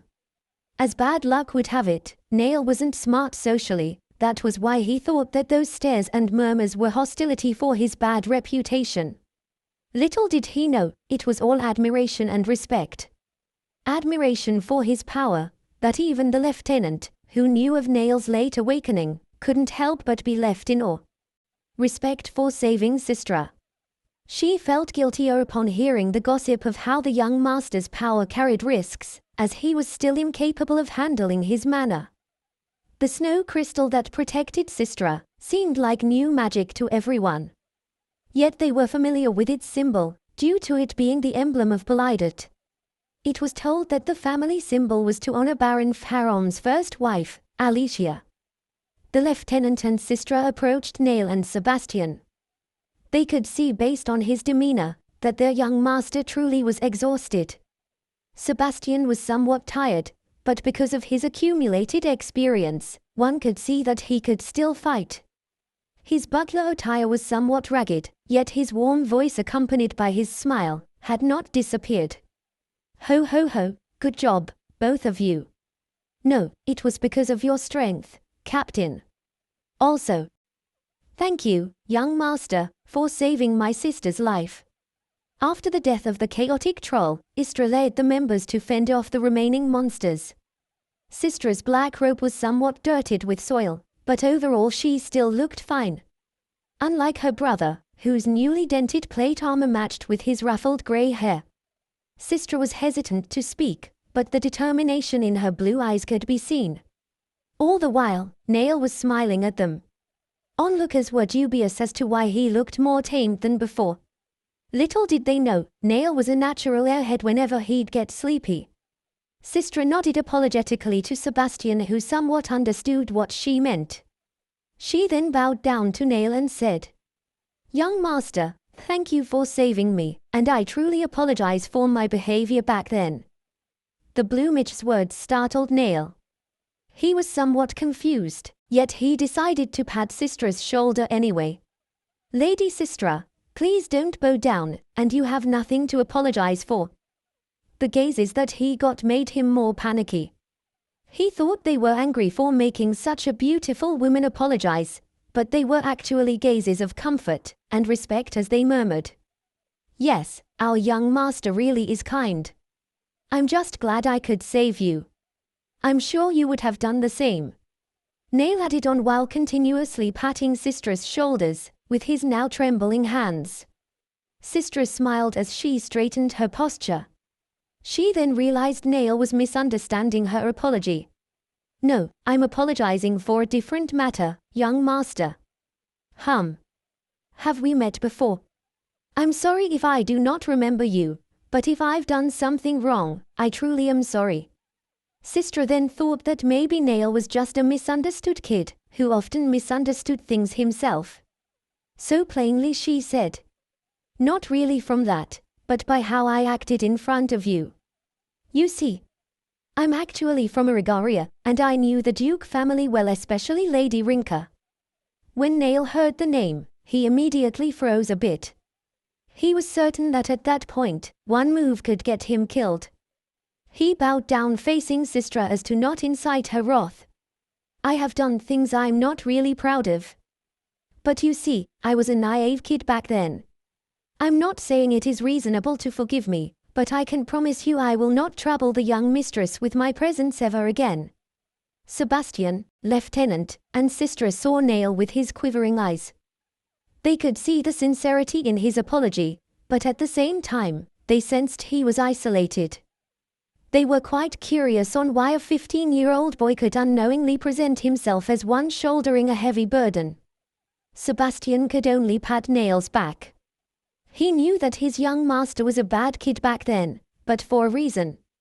He also knew that his young master would often badmouth anyone, but was never violent. That was why he was suspicious, and got even more so when Nail changed. Enzo also found it weird when Nail of the novel, who was only good at trash talking, just started using force. Even in the forums, most thought that Volume 1 of Arts and Magic wasn't well thought out, as the history of the first villain and how he came to be seemed barely glimpsed upon. The circumstances of why the old Nail started being physically abusive was weird for most readers, but some just accepted it as a plot for the novel, a plot all at that. Sistra just smiled as she sensed the sincerity in his voice. Apology accepted. Nail then nodded and finally thought it was all over, yet he saw Sistra's blue eyes as he felt the piercing gaze on his now paler skin. "You got lucky too," teasingly said Sistra, who was grinning. As to inquire, Nail managed to smile a little bit under the sudden pressuring atmosphere. Lady Rinka told me that had you duelled with her instead, you might have lost some limbs." Sistra recalled how troubled Lady Rinka was before they cancelled the engagement. At the age of 16, nobles would be introduced to high society. One burden that nobles immediately shoulder upon their introduction would be the announcement of their official engagement. Once announced, it would be hard to cancel. That was why Rinka at that time was afraid of having her engagement officially recognized. Rinka despised Nail because he truly was an arrogant person. She knew he loathed nobles and hated commoners, which was why she didn't really want to marry him. She often told Sistra about how she and Nail were usually on bad terms. He wasn't really a bad kid when we were young, one isn't. Yet, after Auntie's death, he changed. He got really loud and annoying. So it was really shocking when Rinka told of what had transpired. I really thought for sure that he would not dare hurt anyone. Sistra even believed she heard the sad murmur of Rinka before the young mistress changed the topic herself. Especially me. Why did he hit her then? Was it all an act? Sistra was now even more curious, as mysteries kept building around the young master of Boildert. The travel time between the Forestlands and the Boildert estate wasn't that far, but for Nail, it was the farthest mentally, as he was exhausted from trying to be polite to the blue-haired midge shop owner of Irigaria. Sistra and the lieutenant throughout the journey accompanied Sebastian and Nail. The young master was smiling and spoke even softer than before, and even made use of the so-called customer service fake it he had learned from his many part-time jobs back on Earth. So young master, what kind of magic was that? Sistra was inquiring about the magic Nail used that saved her life. Those who heard the question started gathering closer towards the group.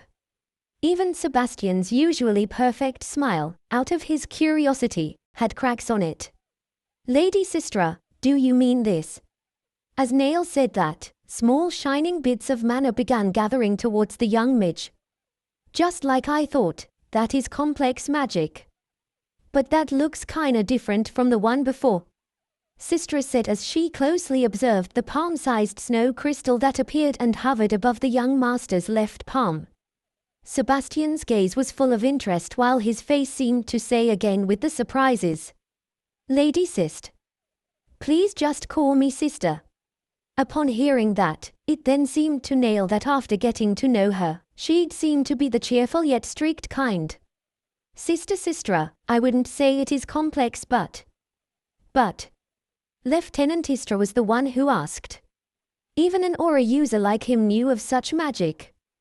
Complex magic is a term used to characterize the craftier use of magic. Sebastian's utilization of fortress could be considered as one. That was why most of them were quite surprised, since to their knowledge, mags would usually develop complex magic through long years of experience. Sebastian could only proudly smile at his mysterious student as he thought. Now that I think of it, I did not even teach him my fortress, yet he managed to make one. Nail knew of the basic composition behind things like fire fuel, heat, and oxygen. That was why he had a hard time explaining the concepts that barely existed in that world, as magic had mostly replaced the concept of common sense and science. But it was just a bigger snowflake. All of them were flabbergasted, even Sebastian, who was expecting a similar answer. Still, he was the one who managed to respond. That is true, but Nail, the magic behind the snow crystal you made is already complex. Not to mention, to form such a complicated figure with ease is already an incredible feat. Young master, it is as complex as teacher Sebastian's snow fortresses. Sistra could not hold herself back. Saying it was simple was like comparing it to her earth javelin. I did not form the snow per se. Just like Sister Sistra mentioned, its form is different from the other one. Nail recalled how his favorite vocalist once sang, "Every snowflake's different just like you." He then added on, I simply used magic to make some ice crystals, which then latched onto the dust particles around the atmosphere. All I had to do was make it bigger. Upon explaining the concept behind his snow crystals, Nail noticed the gazes of confusion and mass jaw drops. Since summer started, I got into reading books which helped me understand things more clearly. Ha ha ha. They could only laugh dryly at his response, And besides, it was a memento of my mother. Silence and a long awkward sadness filled their surroundings. They were certain that Nail's cold eyes looking beyond the horizon was actually the lonely gaze of a young boy. Yet that couldn't be further from the truth. They never noticed how Nail was fidgeting from all the stares, nor did they know he just looked elsewhere to avoid their gazes. "I'm sorry, Alec Mom, I was really hoping not to make an excuse out of you. Young master, sorry for asking too much." Lieutenant Istra was the one who apologized first while tapping his sister's shoulder. Soon, others followed suit by nodding apologetically. "No, it's okay. Still, it's no wonder you could pull that off, young master. Your snow fortress could even block hordes of goblins." The statement caught Sistra's attention. It was really you. Sistra knew of the incident regarding the goblin invasion. Rumor had it that the one who made the snow fortress was actually a frosted ghostman bearing a translucent complexion, and not Sebastian. Sebastian could only remind the lieutenant after his whoopsie. "Lieutenant, that was a secret." "I'm sorry, Captain, young master, It is okay, Lieutenant Istra. I just don't really want any more rumors about me, so I hope it will not spread." "Understood, young master." The lieutenant and Sistra nodded in agreement. Both then thought that Nail was being a humble kid, straying away from all the achievements. "Ho ho ho, it is just sad to take credit from my student's achievement." Ha, ha, ha. Nail could only laugh. He knew achievements would only bring him closer to the Duke of Irigaria, and that is not an option he was willing to take. Not to mention, being called a frosted ghostman was making him cringe. With their arrival at the Boildet estate, Nail was greeted and hugged by Lily upon entering their home. The lieutenant carried on with Sebastian to report the status of the subjugation to Baron Faron. Nail's curiosity was piqued from hearing that someone visited their home, and that even his father was busy tending to the visitors' needs. He made guesses to soothe his curiosity. A high noble perhaps. Then a horrible thought greeted his mind. Please not the Duke. Nail wished sincerely, as surprises like that really ought to kill him. Fortunately, his suspicions were debunked seeing Sistra leave urgently to Irigaria. She intended to report to the Adventurers Guild as soon as possible, and had no interest in the guest. With this, a sigh of relief escaped Nail's person. Right after, he immediately sought a bath to cleanse both his body and his damaged mind from all the questions and near-death moments he had to face. He then went to eat dinner and was surprised to see his family at the table, waiting for him. With their late arrival, he thought they'd already be done. Sebastian was also seated, which by then was an often occurrence in the household. Nail had no idea if that was the case with the old him, but he didn't question further, as seeing his sensei eat with them just felt right. "Welcome back, Elder and Nail," said Lilia, who couldn't hide her gladness, as both of them made it for dinner. Nail's attention quickly diverted from his thoughts. "Thank you, Mom." "Ho ho ho." Immediately, Baron Faron asked his son. He could not wait, as he was excited to see what Sebastian and Istra had told him. "I heard from Elder Sebastian." "Snow." "Yes, father." Nail casually presented a snow crystal from his right hand. The seemingly pristine figure made the young Lily stand up with admiration. "Whoa. It's very pretty, brother." "It should be. I was making it while thinking of my adorable little sister." The 7-year-old noticeably glowed from the statement. He. "Well done. Your training bore fruit," added on Baron Faron, who was wickedly smirking. Lilia smiled as she knew her husband's intentions of bragging it to the lovey-dovey couple. "All thanks to your support, father. Not to mention Mom, Lily, and Sensei's teaching. Grandpa is so cool." "Ho ho ho, it was because your brother is a genius, little one." Nail deactivated his magic and continued eating. His face was flushed with embarrassment as Lily and Sebastian continued on complimenting him. Watching them, Pharom and Lilia looked at the three with a lukewarm smile. Months of the serene setting was satisfying to Nail. He felt at peace seeing the beloved family smiling and sitting together. By the way, Nail. Yes, father. You better start preparing for your travel to the capital next week. It is all right to train, but for this week, I hope you will prioritize that first. I understand. It will be quite lonely without you here, Nail. Lilia said while smiling, yet the sadness in her voice was prominent. Brother, don't go. Nail saw how sincere Lilia's soft voice was. On the other hand, his sister was downcast knowing her brother would be gone next week to study in the capital. Mom, Lily, I will come home often, so please look forward to the presents I'll be bringing back. Don't bribe me, brother. Ho ho ho. Ha ha ha, they all laughed and continued eating the delicious food flooding their table, all at the warm comfort of their home. But amidst the peaceful scene, no one noticed Nail fearfully flinch. A familiar feeling came over him. What is this? A strong hint of manner strongly pierced Nail's senses, before vanishing without warning.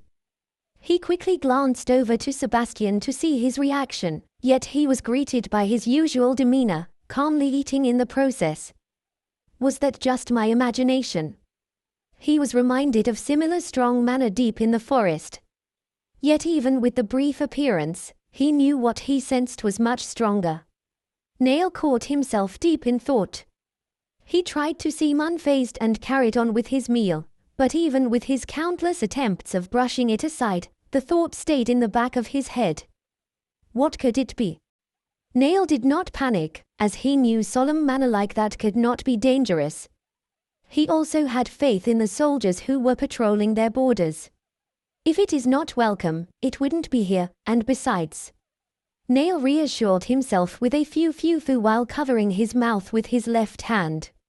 It was a sight to behold, but luckily, none were able to see it. It probably just flew over our estate. By the time they were finished with their dinner, Pharom, Lilia, and Lily had decided to head towards their rooms. Each of them left after saying their good nights to each other. On the other hand, Sebastian told Nail that he wished to have a short discussion with him, in his room. As Nail entered, he felt his body slowly approaching the solace of his bed. The room's warm lights and the night's cold glow didn't fail to soothe his mind. Yet, his senses didn't wander for long, as he heard a loud hooty, followed by the voice of an old lady. Hoot, Sebastian, is he the boy? Sebastian replied as he closed the door behind him. He is, milady. Upon hearing the exchange, Nail saw a small figure fluttering its wings as it looked directly toward them. Its heart-shaped face covered by her white feathers seemed so mystical underneath her silver gaze. An owl. Hello, little one.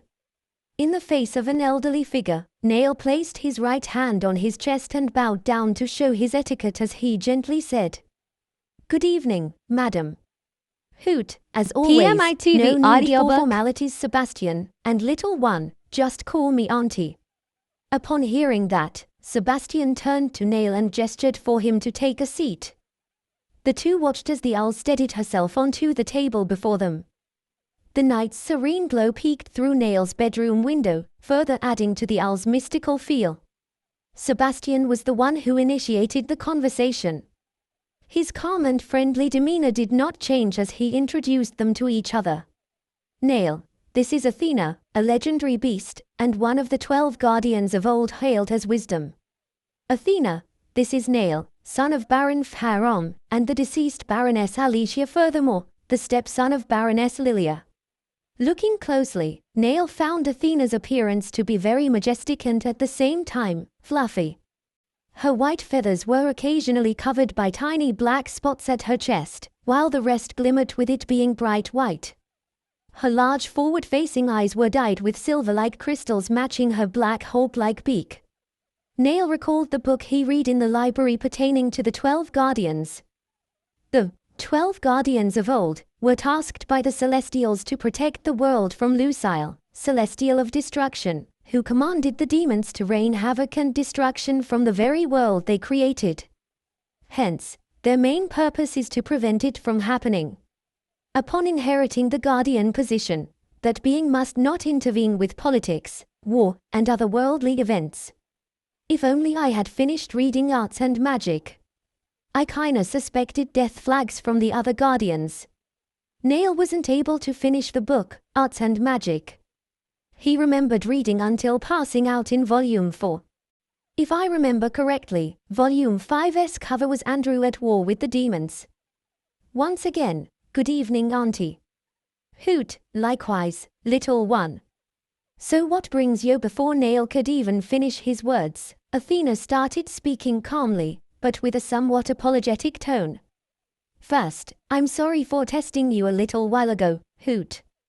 Ho ho ho. Ah, that was your manner. Yes, and frankly I was surprised. You are talented, just like Alicia. Thank you.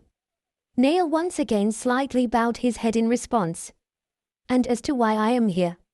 As Athena said that, she plucked one of her feathers using her beak, and soon, it rose into the air. In an instant, a shining beam of darkness began to emit from the feather, vanishing as quickly as it first appeared.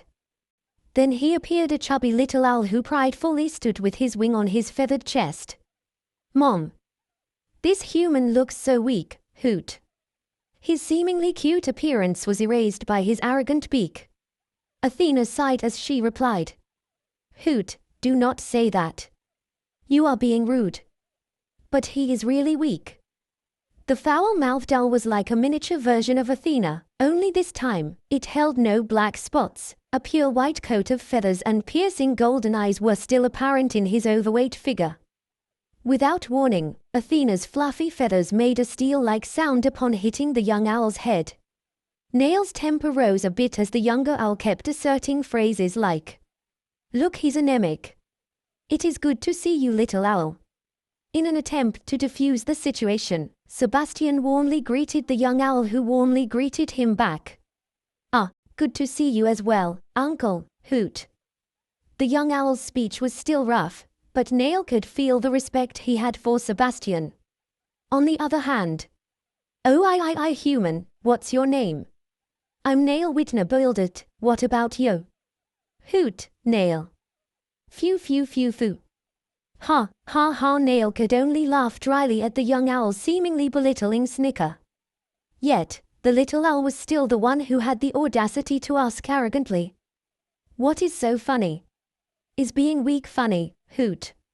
As she caught herself losing her composure, Athena quickly stood tall. An expression of annoyance still lingered on her face as she sighed. Hoot, we have been sidetracked enough by my son.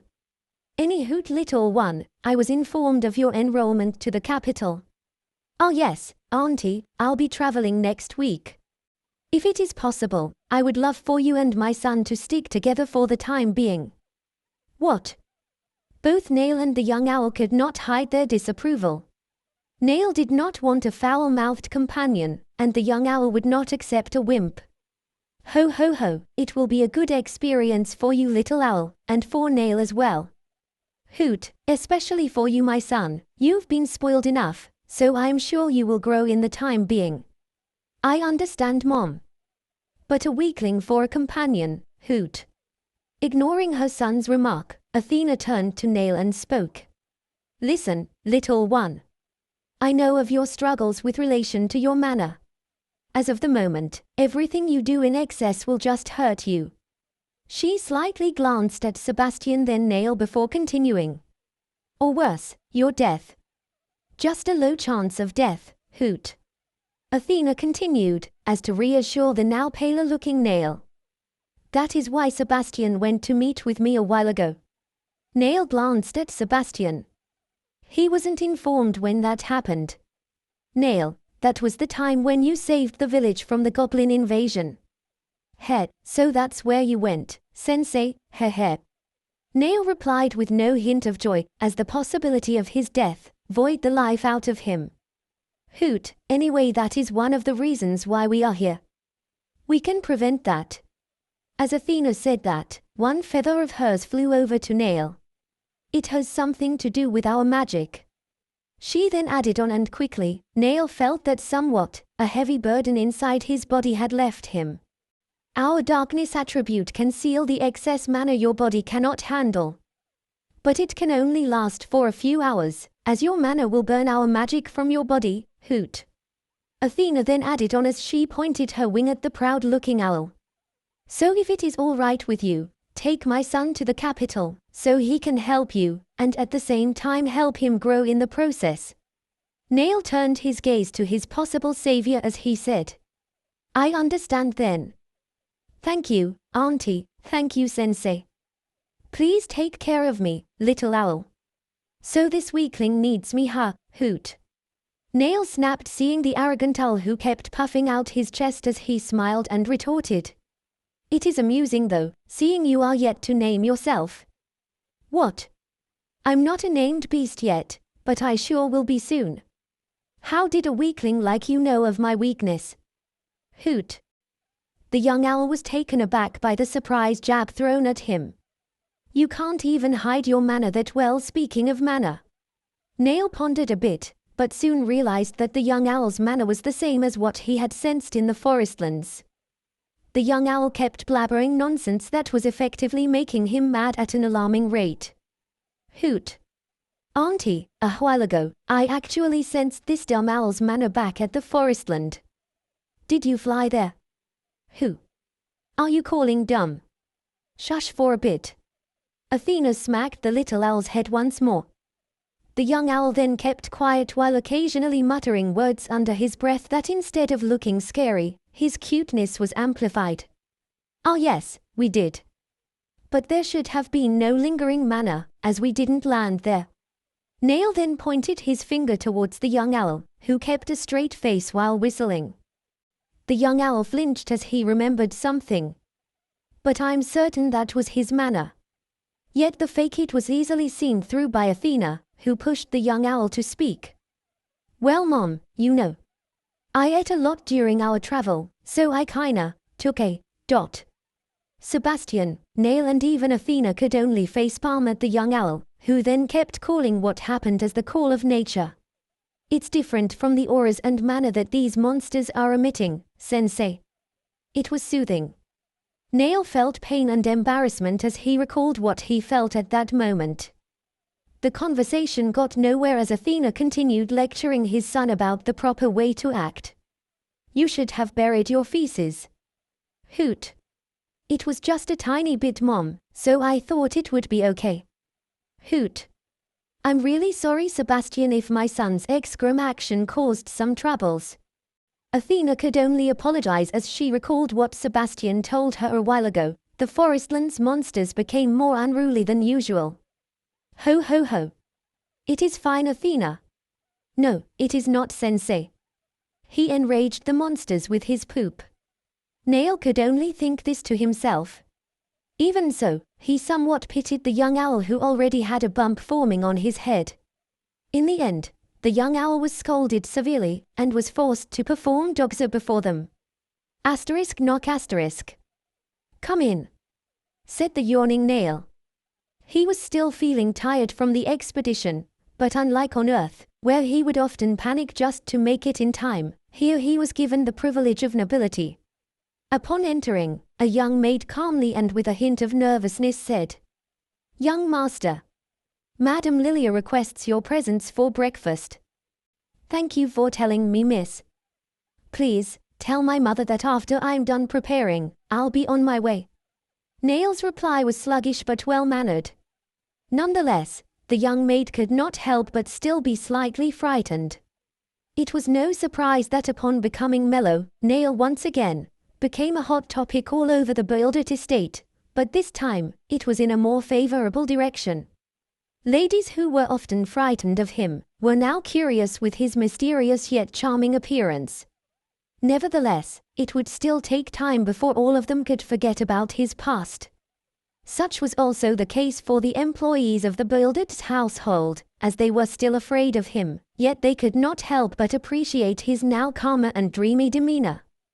Just like Baroness Alicia. Employees that were hired long before would now often compare Nail to his deceased mother, an unexplainable eerie ambience packed with a cheeky personality. Going back, Nail's pace was slow as he was sluggish, but even so, he managed to arrive on time. Upon entering the dining room, Nail saw the two owls comfortably sitting on the table.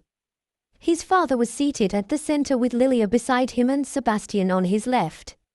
Lily was beside the young owl who was shamelessly salivating from the food being brought out. A glutton, Nail thought, while he greeted them on with a noble's bow.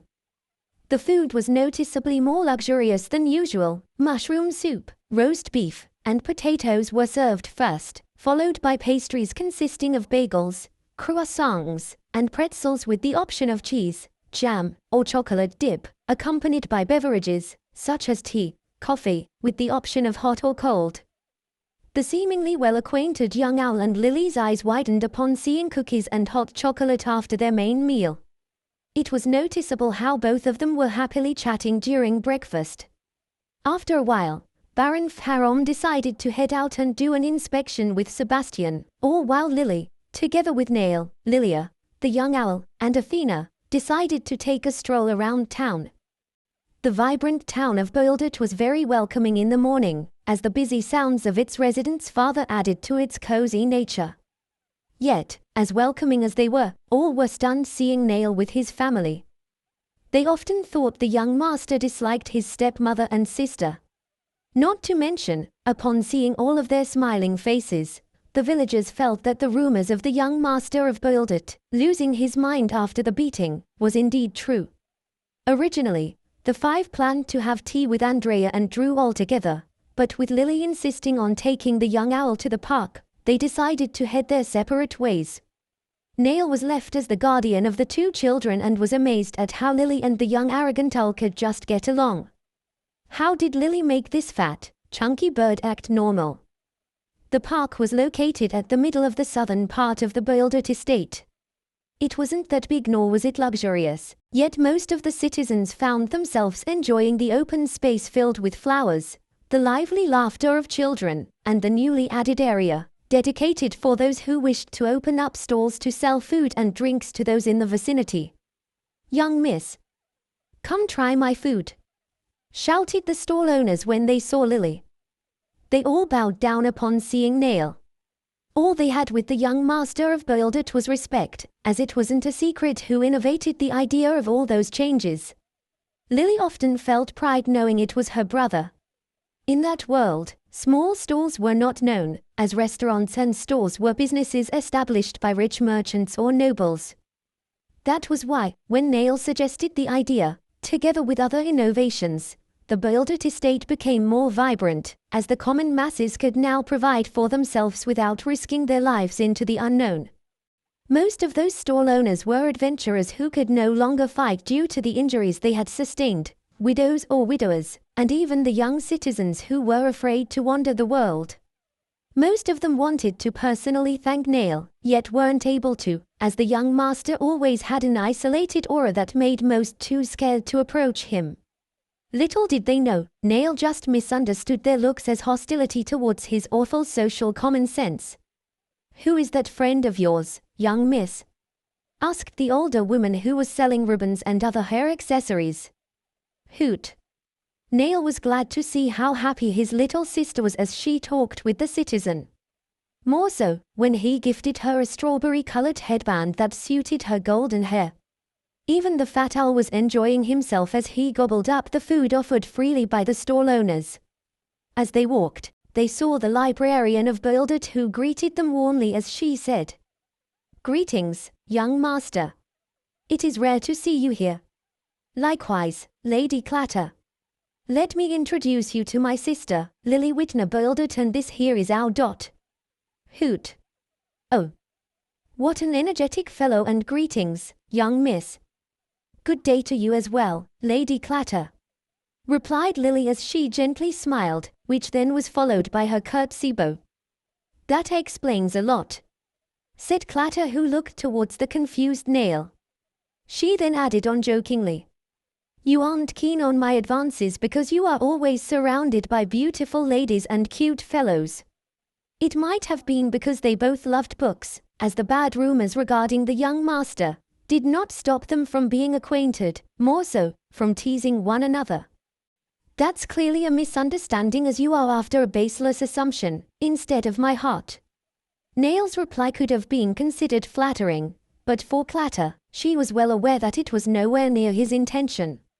Nevertheless, Clatter with a giggle bravely retorted, her skin somewhat glowed from his remark. It might not be bad to have both of them, young master. Lily was startled. She did not know her brother could talk so comfortably with others, and even more so, flirt. Yet, she did not know that for those two, it was all that they called the fellowship of the books. After some more cheeky discussion, they parted ways, as Nail, the young owl, and Lily were then heading over to the place of the lovey-dovey couple. See you again, young miss, little fellow, and Mr. L. Clatter waved her hand as she smiled and walked further away from them. Nail was really troubled by Clatter's misunderstanding and was very angry at the author. He knew in the novel, Arts and Magic, that Mr. L was an Easter egg character neither created for the plot, nor existed in the story. Examples of those Easter egg scenarios were the letters that were delivered to a princess, which should have been a major plot, became a courtship of nonsensical romance, as the author had forgotten it. Another was how the hordes of monsters that were sighted near the estate of Buildit had been erased in an unknown manner, as the author thought it was unnecessary with Andrew in the capital. Nail knew all too well that Mr. L was just a scapegoat written by the author to excuse himself from the plot holes he had created, and now it was being used against him, as to why, all because of his negligence. He did not know that Clatter was a huge fan of mystery and romance. That was why she made Nail her primary suspect when she saw him writing the letter L in a non-italic way. It was a blunder, as the alphabet of Arts and Magic were all in italic. It wasn't a big deal for some, but only Mr. L, who often left a mark, used a non-italic letter just like Nail.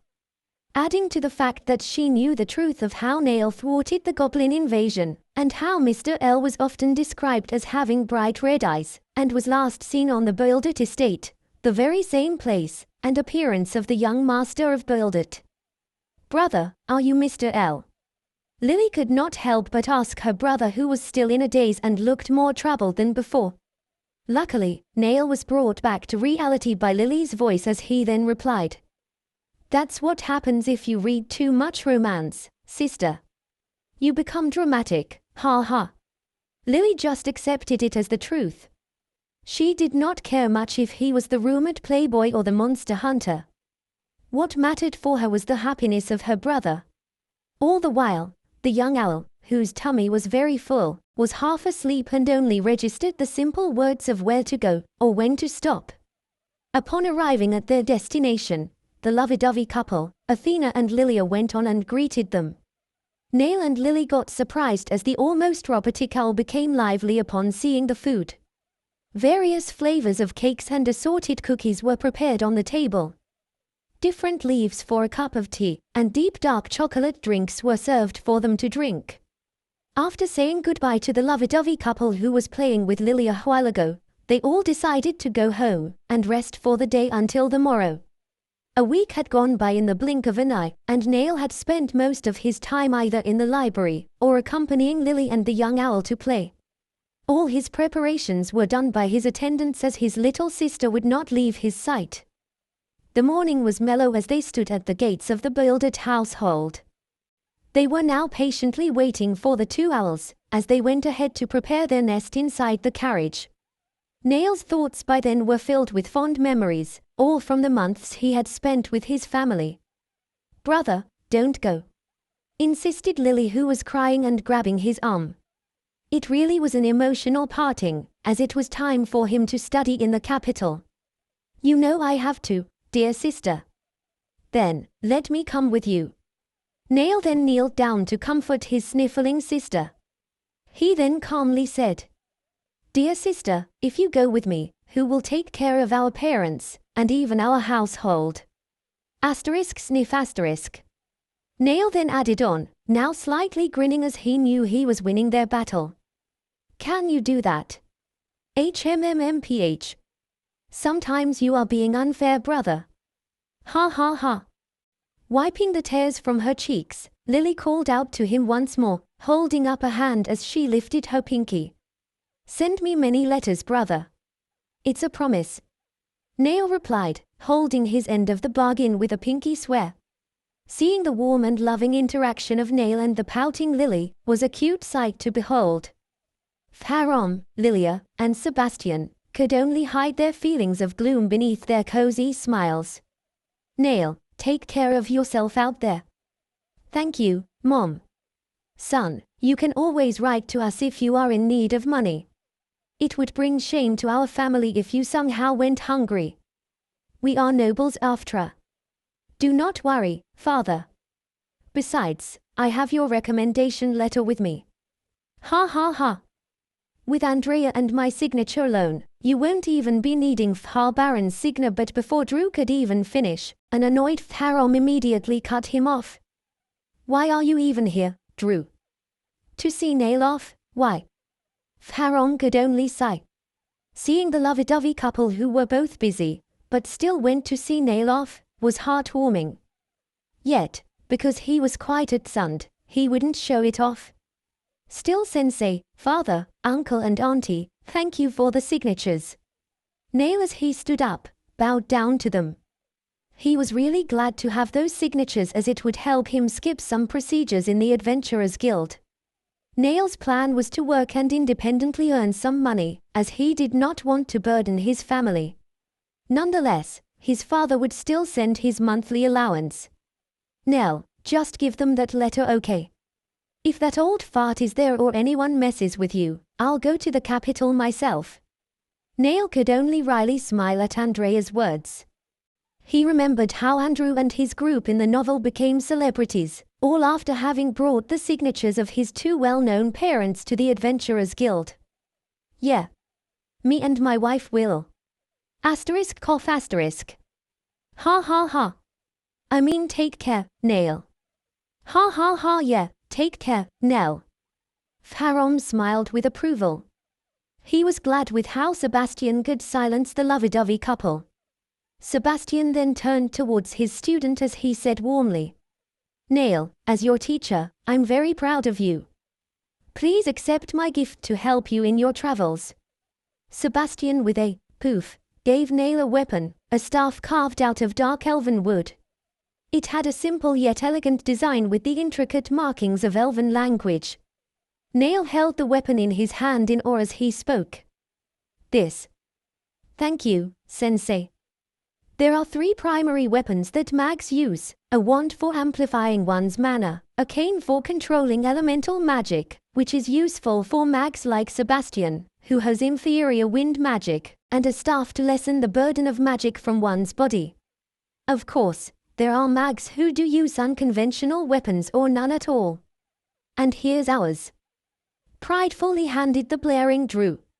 Almost in an instant, Neil felt a hint of relief as he held onto the unusually bright ornament. What Drew and Andrea gave was a bracelet of white gold rings, chained together forming what was better known as 7 days. Thank you, Uncle, Auntie. Nell, I hope that'll help you, as it can lessen the burden on your body when using high-level magic. That's why. I'll treasure it well, Auntie. Andrea and Drew were pleased upon seeing that Neil liked their gift. Yet their glee was cut short by Farom's interruption, as he then held out his gift. And this is ours, son. As Neil opened the small box, he was greeted by the slight glow of a ring. Father, mother, and dear sister. Thank you so much. Neil was quite happy with all he had received, especially the spatial ring his family had given him. He recalled what he knew of the spatial accessories. Based on the novel, they were advanced storage systems that could give a separate space inside the user's chosen accessory. Neil once more eyed the items he now possessed. He could not help but feel that all of their gifts were chosen out of care. After that, the young master became more determined to live his slacker life with them, his family, comfortable as well. As they heard the gallops of horses, they saw the carriage slowly closing, approaching them. While it was not that extravagant, it easily gave the impression of a noble's carriage. Not to mention, both doors of the umber-colored wooden carriage were etched with the snow crystal sigil of the bewildered household. As the door opened, 2 owls emerged from the carriage, immediately flying towards the group. Soon, a young man was hurriedly walking behind them. Hoot! Hey, don't cry, Lily. I'll be with your brother, so he is well protected, said the young owl while puffing his fluffy feathered chest. After the initial meet-up, Athena and his son were welcomed warmly by the bewildered household. At first, Nail was really displeased by the young owl's attitude. Yet little by little, it went from unpleasant to him feeling he had a feisty cat that with all the attitude, still had to be loved. Not to mention, Nail understood how powerful and helpful the owls were, as after having a portion of his magic sealed, the heavy burden he once felt was gone. Thank you, Owlie. Lily hugged the little owl that all of a sudden went silent. When Pharaoh introduced the 2 owls to his family, Lily went ahead and called the young owl as Owlie. Little by little, the young miss and the young owl became the best of friends.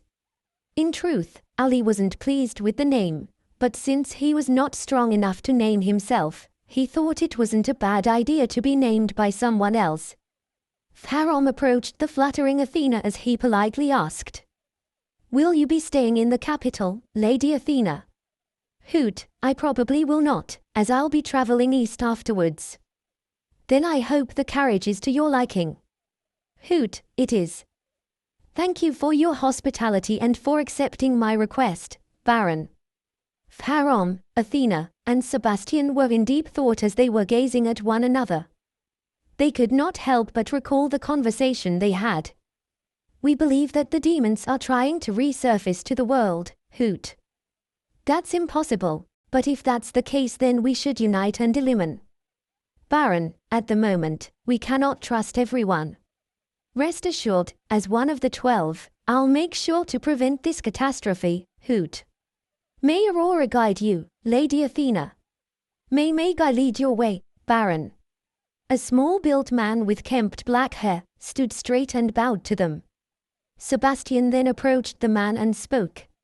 Serve them well, Mr. Lebrut. I will do my best, sire.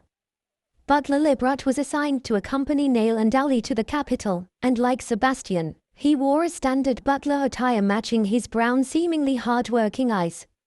I'll be in your care, Mr. Leb. Ah. Same as well, young master. Mr. Lebrut had known Nail for 5 years, yet even though he had changed, the young butler was still afraid of him.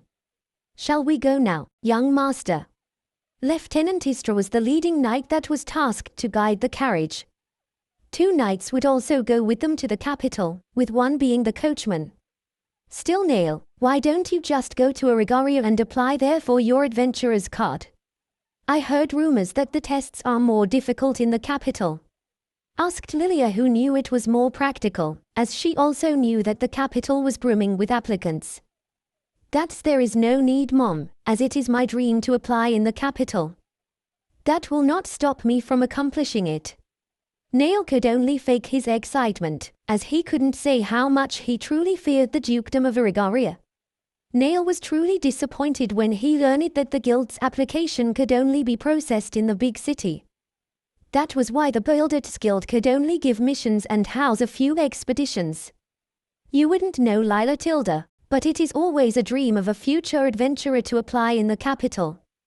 Andrea was the one who explained how absurd it was, yet she couldn't deny how even they were like that in the past. Oh. I guess it is like drinking tea from our favorite place, no matter how far it is, we still go there. He, that's right, Tilda. When Lilia and Andrea were together like that, the residents of Buildit often found themselves soothed from the beauty of the two. On the other hand, Pharaoh and Drew's get-togethers, like at the moment, were often disastrous, as it always was with childish bickering at best.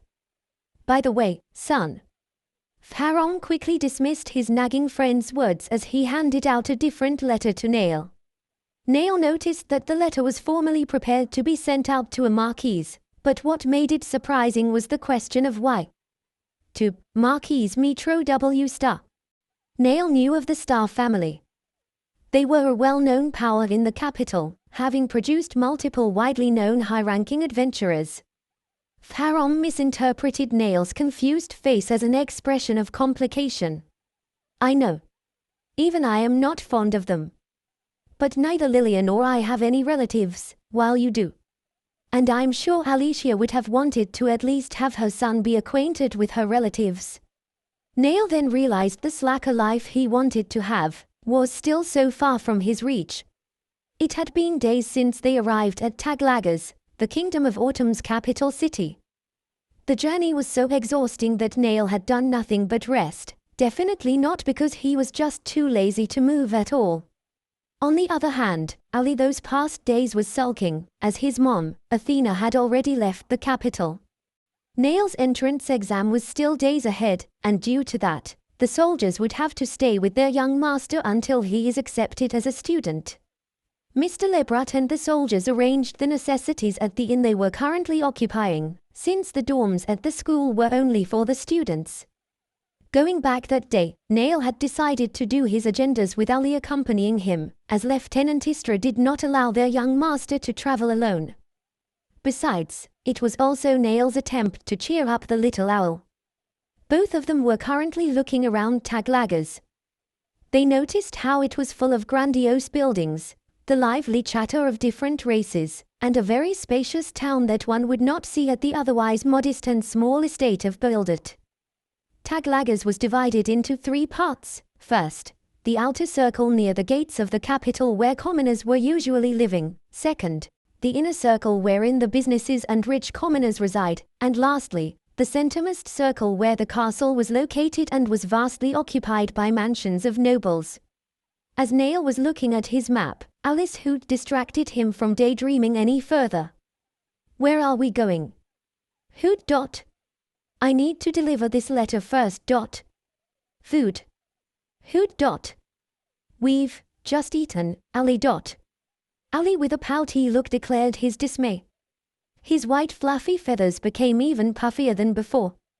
Hoot, you know nothing of a beast's stomach. Nail, as to tease the young owl, decided to hit his sore spot. I know that if you eat a lot, you will poop in places with hordes of monsters. That is not allowed. Nail felt guilty seeing a dejected Ali on his left shoulder. He knew that incident truly left the young owl crumbling from shame. Ha, yes, after this, we'll eat. Hoot. But we will go to the Adventurers Guild after our snack. Sounds good to me, Hoot. Nail and Ali were having a telepathic conversation. Awakened beasts are companions that are sought by all. It would only give rise to troubles if many knew of Ali. That is why they decided to converse through magic. With the help of their map, both were able to find their first agenda that day, delivering the letter to the mansion of Star, one of the distinguished houses within the capital. The Marquis's household was a well-known family of mags, producing numbers of A-rank mags and 2 S-rank mags, namely, Lightning Ale Anti-Witch, Sarah Star, and the now retired, former Marquis, Celestial Wizard, Roitum Star. Nail could not help but feel stiff as he was hoping to not meet anyone from Alicia's side of the family. Even so, he was still astounded by the mansion's walls, as it was built with marble that seemed quite luxurious. Furthermore, the walls were covered with other ornaments that could surely capture the eyes of anyone. Nail then felt the magic of the 2 knights guarding the gate. The guards became more attentive upon noticing the approaching Nail. He was dressed plainly with a white polo and black pants, whilst showing the dignified look of a noble. Yet what truly caught their attention were his bright red eyes that they were quite familiar with, as it never failed to send shivers upon anyone's spine. Greetings, sires. Nail's voice was warm, unlike his curious gaze that was yet again misunderstood as cold. As he bowed down, the knights were able to regain their composure.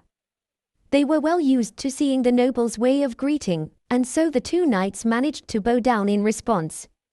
Nail and Ali were impressed as the 2's actions were synchronized.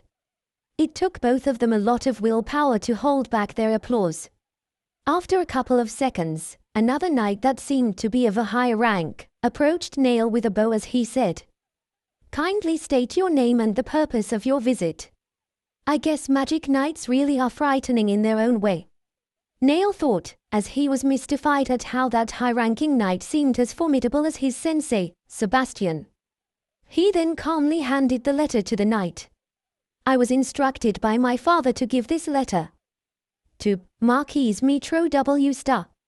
From Pharom Buildet." Seeing the name of the sender and the snow crystal emblem it had, the knight had an idea of who he was. "Greetings, young Master Nail," said the high-ranking knights that had a complicated look which Nail did not overlook. "Something the matter, sire? Your appearance is different from what we know." The knight was referring to how Nail of the past had black like demon hair and villainous brown eyes. Not to mention, he also knew the Baron of Buildet had only one son. "A lot has happened since then, and I'm sure you might have heard some of it." Nail's words and chilling eyes once again intimidated the guarding knights. Yet, as expected of a high-ranking knight, he managed to calmly speak as he bowed down. "Forgive me for imploring, young master. I do not mind."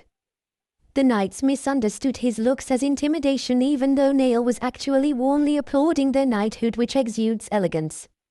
He always had a soft spot for people like them. "We greet the young master." Nail and Owly were once again impressed at how they quickly changed their disposition. He thought they were now giving him a warm welcome, but the truth was different as they were actually like anxious employees in front of a nightmarish boss. "But I'm sure they know of my trashy attitude," Nail thought as he misunderstood their fearful greeting as mockery. It could be said that the high-ranking knight was used to intimidating aura that was fiercer than Nail's. Still, he said warmly, despite knowing his dreadful reputation, as he knew the young master was the nephew of Marquis Metro, and the son of Baron Pharom. "Young master, unfortunately, Master Metro and his family are away. They were invited by the royal family." The high-ranking knight was pleased seeing Nail stiffen after hearing the name Metro. He then thought, "I guess even a trashy son would cower in fear by the mighty household of Star." Yet Nail was actually releasing the tension he had, knowing that there was a 0% chance he would meet them. Still, being thoughtful to the misunderstood young master, the knight said, "Upon his return, the young master will be given the honor to meet the Marquis. I'll escort you inside and—" But before the knight could even finish his sentence, Nail waved his hand as he softly said, "Oh, that is fine, sire. I was just going to drop this letter and be on my way. Thank you."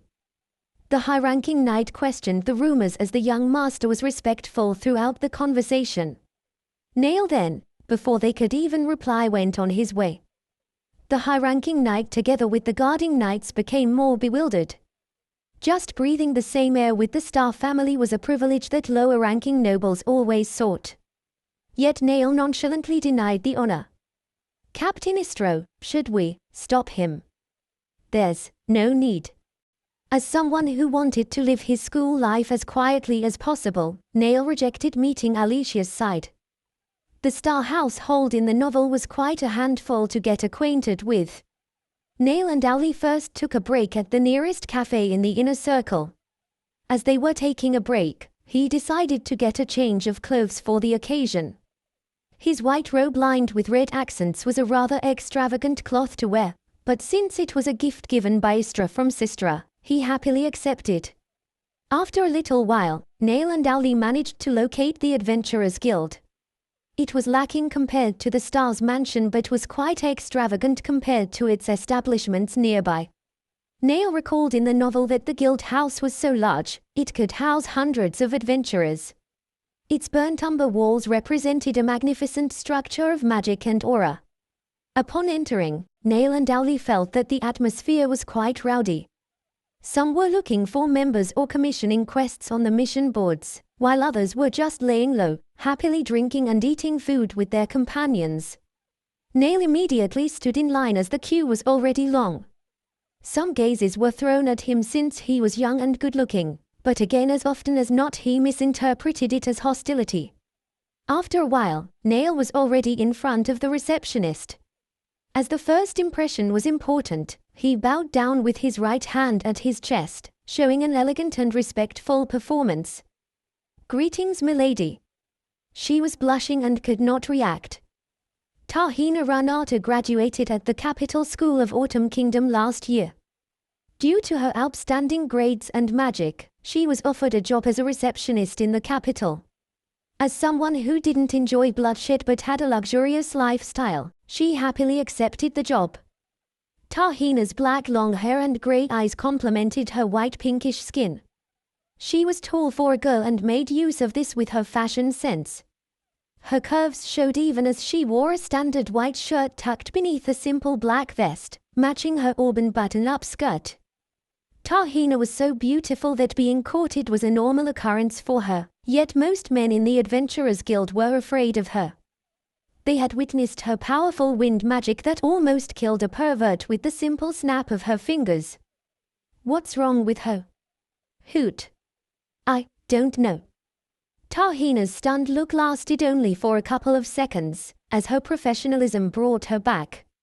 She managed to speak without a hint of despair, but her reddened cheeks would not easily disappear. "Greetings, sire, I'm Tahina. What can I do for you?" "Lady Tahina, I'm here to register as an adventurer." Tahina was expecting the young-looking noble guy to commission a quest, but registering wasn't new to her either. She recalled months earlier that there too was a group of good-looking ladies and guys that registered and caused an uproar at the guild house. Looking back, she was curious if this young boy here was their friend. With a poof, Nail handed the recommendation letter to Tahina. After receiving it, she was surprised seeing it was also from the Builded estate and noticed the snow crystal emblem embedded in it. She knew of a rumor that the trashy son of a pitiful baron caused an uproar, resulting in his engagement being broken by the daughter of a duke. "Young master, please do follow me." Tahina was certain that it was impossible this guy was the rumored trash. Black trashy hair and almond dead eyes as they described him. Since he, fortunately, had the recommendation letter of the Baron of Builded, some tests would be skipped, and they would only need to meet the vice guild leader. Yet before they could even get far from the crowd, a rowdy and bulky guy that seemed to be in his 50s, approached them with a hearty laugh. Soon the crowd got noisier and bigger. "Ha ha ha. Guild master." Tahina was one of the staff who greeted the bulky man. His crew-cut red hair radiated authority even with his uncle-like demeanor, but what caught Nail's attention the most were his black eyes that seemed to discern a person's ability from one's look. Not to mention the necklace that had the design of a hammer on his neck, was also intriguing. "Tahina, who is this boy?" Before Tahina could even reply as she handed the letter to the guildmaster himself, Nail calmly spoke, his fearful eyes yet again emitting a cold look. "Greetings, guildmaster. I am Nail Builded." Nail's graceful bow soon followed his words. "Ha ha ha. Aren't you the rumored trashy son of Tharam?" "Indeed I am." Tahina gasped. She couldn't believe this boy was the rumored trash, yet she could only hide her expression with her smile of professionalism. The black hair was as white as snow and the almond eyes were as bright as a red diamond. The guildmaster then looked at Owly with a grin. "And who is this companion of yours?" "Hoot, well I feel like I'm being figured out." Owly and Nail were sure that this guy was the real deal, since both of them could not entirely read his aura, but an oozing strength was slightly gushing out. "He is Owly." "Ha ha ha. That's a nice name for a while." Nail and Owly flinched at the word and were impressed with his discerning eyes. The guildmaster knew they were misunderstanding him, as both of their eyes were sparkling with respect. "Ahem. It was written in your letter, so relax. I am acquainted with both of your mothers." The guildmaster then added on while looking at Tahina. "Tahina, if you please." "As you command." With a snap of her fingers, Nail, Owly the guildmaster, and herself teleported to the guildmaster's office. Nail got excited as it was his first time experiencing that kind of magic. Teleportation was possible if certain conditions were met, such as placing spatial accessories in areas while activating the necessary codes that were known only by those working in that place. Even in the novel, it was vaguely explained as the company who made the spatial accessories, SQLco, was very secretive. They were all seated down with cups of tea and assorted cakes that were suited for their situation. I apologize for my late introduction. I am Odino Thornton, the Guildmaster of all guilds. Please do not forget your other name, Guildmaster. Ugh. That embarrassing title. Agu. Tahina interjected as she dramatically added on. Jack Hammer, the one who inherited the name, and the one who had a draw bout with the former Jack of all blades, Leonard Cross. Asterisk asterisk asterisk asterisk asterisk asterisk asterisk. Marquise Metro W. Star. Warm standard greetings, Marquise. Even the contents are just formality. Do pardon if we could not meet. Of course, not that you mind. Nevertheless, I'm here to report that my son is in the capital. Neither Nail nor I need your aid. Everything on our side, we'll settle it. Everything, rest assured. Do please pardon our independence. You do not have to mind. Only a standard greeting. Under the pretext of formality. With your utmost respect. Farom builded.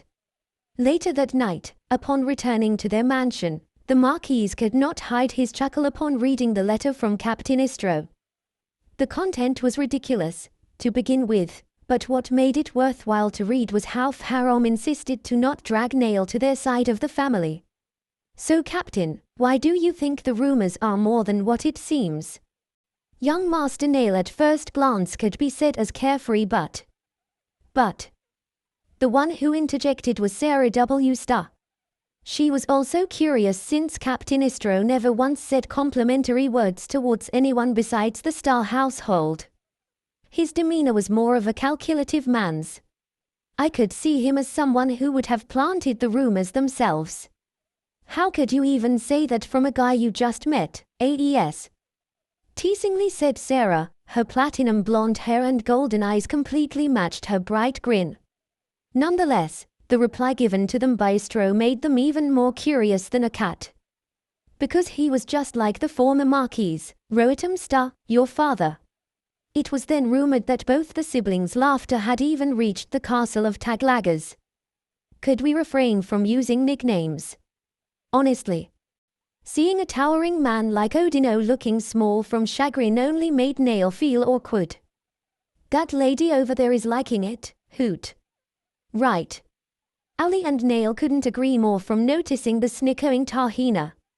As to change the topic, Odino shifted his bulky body of muscles and gazed upon Nail. His scruffy-looking face had small scars that could be associated with his berserker-like aura. Nail, how's your father? My father is fine. He wanted me to relay his genuine apology for not keeping in touch with you, Guildmaster. Ha ha ha. As if. That brat is still the cold one as usual. Still, I more or less expected Sebastian's, but I didn't expect you to get even that couple's recommendation. Uncle and Auntie are both decent people. Nail said with a gentle smile.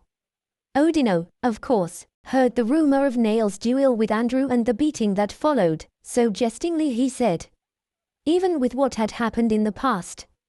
Odino's huge grin was a terrifying sight, yet the message behind his words was what Nail was truly fearful of. Nail's swift reply was just as awkward, even if it was wise. Past experiences are things that one should learn and move on from, ha, ha, ha.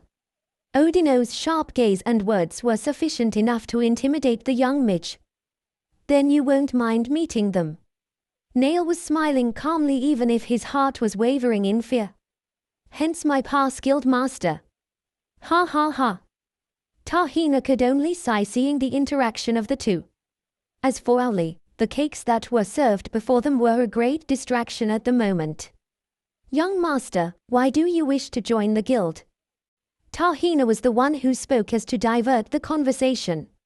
Of course, it was not common for nobles to apply as adventurers, but it wasn't rare either. Rinka Arigaria, the daughter of Duke Mud, even joined the guild with Andrew a few months ago, the reason being the camaraderie between them. I long for adventure and companionship. Nail's dubious reply made the two of them smile awkwardly. Tahina thought as handsome as the young midge might be, socializing was not one of his priorities. She then asked again. Then why apply here at Taglaga's? Arigario estate was closer. They saw Nail's smile crack for a second before returning with the usual cold look. His exaggerated actions with his hands to his heart were truly a spectacle as he said. The same as everyone, it was my dream to apply in the capital. Odino yet again laughed heartily as he thought of something mischievous. He then spoke to stop the shenanigans that would have continued without restraints. Ahem. Well, Nail, I don't mind passing you here now, but. Nail's confused looks were answered with Odino's eyes as he shifted his gaze towards Tahina, who understood it quickly. As you will, Guildmaster. With a snap of Tahina's fingers, bright mana engulfed the room. Immediately, the four of them were teleported onto the field of the Adventurers Guild. Ali was left behind and was thankful as the cakes were oh so delicious to ignore. As to continue, Odino, with his grin remaining still, untangled his hammer necklace from his neck. Soon, the hammer grew a meter as the head of the hammer was beaming with silver-like stones that radiated with his black oozing aura. But you have to pass my exam. Ha ha ha. The field they were transferred onto was a spacious field at the center of the first floor of the Adventurers Guild. The people that were there and some bystanders had already gathered upon seeing the Guildmaster. As the Guildmaster of all guilds in the continent, he was rarely seen staying in one place for long. The vice-guildmasters were often the ones managing the guild, but coincidentally, Odino happened to be in the same place when Andrew and Nail visited Taglaga's. It is very simple, Nail, you just need to stop my hammer from hitting that dummy. Odino was pointing towards a wooden-looking doll that was usually used to examine one's magic or aura. Nail was glad that the hammer wouldn't be thrown at him. Still, he needed precaution. Guildmaster, I do not have the strength to block your hammer. Upon hearing those words, Odino snickered at him. He misunderstood the cautious face of Nail as mockery. The Guildmaster would never dare use more strength, even if he wanted to, as that could destroy the guild itself. No worries, I will just use a small amount of my aura. Upon hearing those words, Nail was now beaming with complacency. He knew he could block it if Odino would use just a little bit of power. He nodded and with a poof, summoned his staff confidently. A surge of mana then scattered around the field. The onlookers were in awe upon seeing the clear wave of mana emitting from the smiling young midge. Please go easy on me. Nail then positioned himself in between the dummy and the hammer-wielding Guildmaster. Odino was grinning so hard. His chaotic aura was trying to come out as to respond to his urges. He thought the cheeky young midge in front of him was trying to make the so-called jackhammer retaliate with his full power. Ha ha ha. Here I go. With a huge circular swing, Odino's left arm was pumped with muscular veins as he threw the obnoxiously huge hammer towards the wooden dummy. The onlookers felt the bravery of the young midge who would be going toe-to-toe with the Guildmaster's might. Even Tahina thought Nail was more handsome and cool at that moment. Little did she know, it was Nail's intention. His plan was to simply hit the hammer with his staff to look cool. He would then use his ice magic upon impact and freeze the hammer to look way cooler. He knew completely that it was a foolish thing to do, but as childish as it might seem, he was still a man who would grab the opportunity to look awesome once in a while. The collision between the chaotic hammer and the mana-filled staff generated a brilliant, light explosion of black and white. Then again, a cool Nail was still a fearful Nail. His nerves took over as the collision got longer, so instead of freezing it, he unconsciously made a blunder. Nail, instead of using his ice magic, used the spatial teleportation within the guild. The heated collision of his staff and Odino's hammer ended with a Poof, as the hammer suddenly teleported above the guildmaster. The speed should not have been too much for the likes of Odino, but with his dumbfounded face, his hammer traveled straight down his head. Asterisk thump asterisk. All the guild members, most of all, the employees, knew that the teleportation magic that was constructed in the guild was impossible to perform if you weren't an employee. Even then, not all employees could do it since it was complex magic. Odino, with all of his experience, did not foresee Nail's actions. More so, anyone including Tahina wouldn't either. Nail knew having a huge hammer fall on one's head would surely be painful, even if that someone was a renowned martial artist. Soon enough, a bump on Odino's head was slightly forming. The onlookers that were baffled were already getting a grip on reality as murmurs began to spread. Yet like them, Nail was also shocked. He was confident that the old man would have been able to grab it before it could land onto him. Seeing each of their puzzled looks, Tahina was the first one to speak. There was no doubt she was curious, but her professionalism took hold of her. If it is okay, let's move to another venue. Nail nodded, his face blatantly showing concern for the old man. Guildmaster, let us go. Tahina's words woke Odino, who was still a tad late with his reply. Ah, right. Upon grabbing his hammer, the three with Tahina's magic teleported away from the field. Ali's enormous stomach could be seen through his feathers as he laid back in the chair. Just by using his magic, he knew of what had transpired in the field. By then, even he questioned Nail's ingenuity when it came to all sorts of things. They had only been together for a short time, yet Nail often managed to surprise the young owl. There was a time not too long ago, that was when they were traveling to the capital. Their plan to stay at a village every night was cancelled due to Nail. They were delayed as the young master was nauseous throughout the journey and needed constant breaks in the process. Ali wasn't fond of camping out as he was looking forward to a fluffy bed at some comfy inn. Even so, it turned out well in the end, as Nail made a dome-shaped house out of compact bricks of snow that was, to their surprise, rather cozy inside. They were saved from the cold wind of the night that often haunted the western continent, as the insides of the makeshift house were warm. Nail, of course, made a structure that was modeled after an igloo. The dome shaped with compressed snow insulated the coldness outside, making their trip comfortable even though they slept on the road. For them, it was very innovative. Even Athena, one of the 12 guardians named Wisdom, was impressed with Nail. Little did they know, for the young midge, that type of knowledge was common as a previous resident of Earth, and a smart one at that. As Owly recalled the past, the three had already arrived back in the office. He could barely move as his belly was towering his usually fluffy feathers, but still, he managed to ask. Back so soon?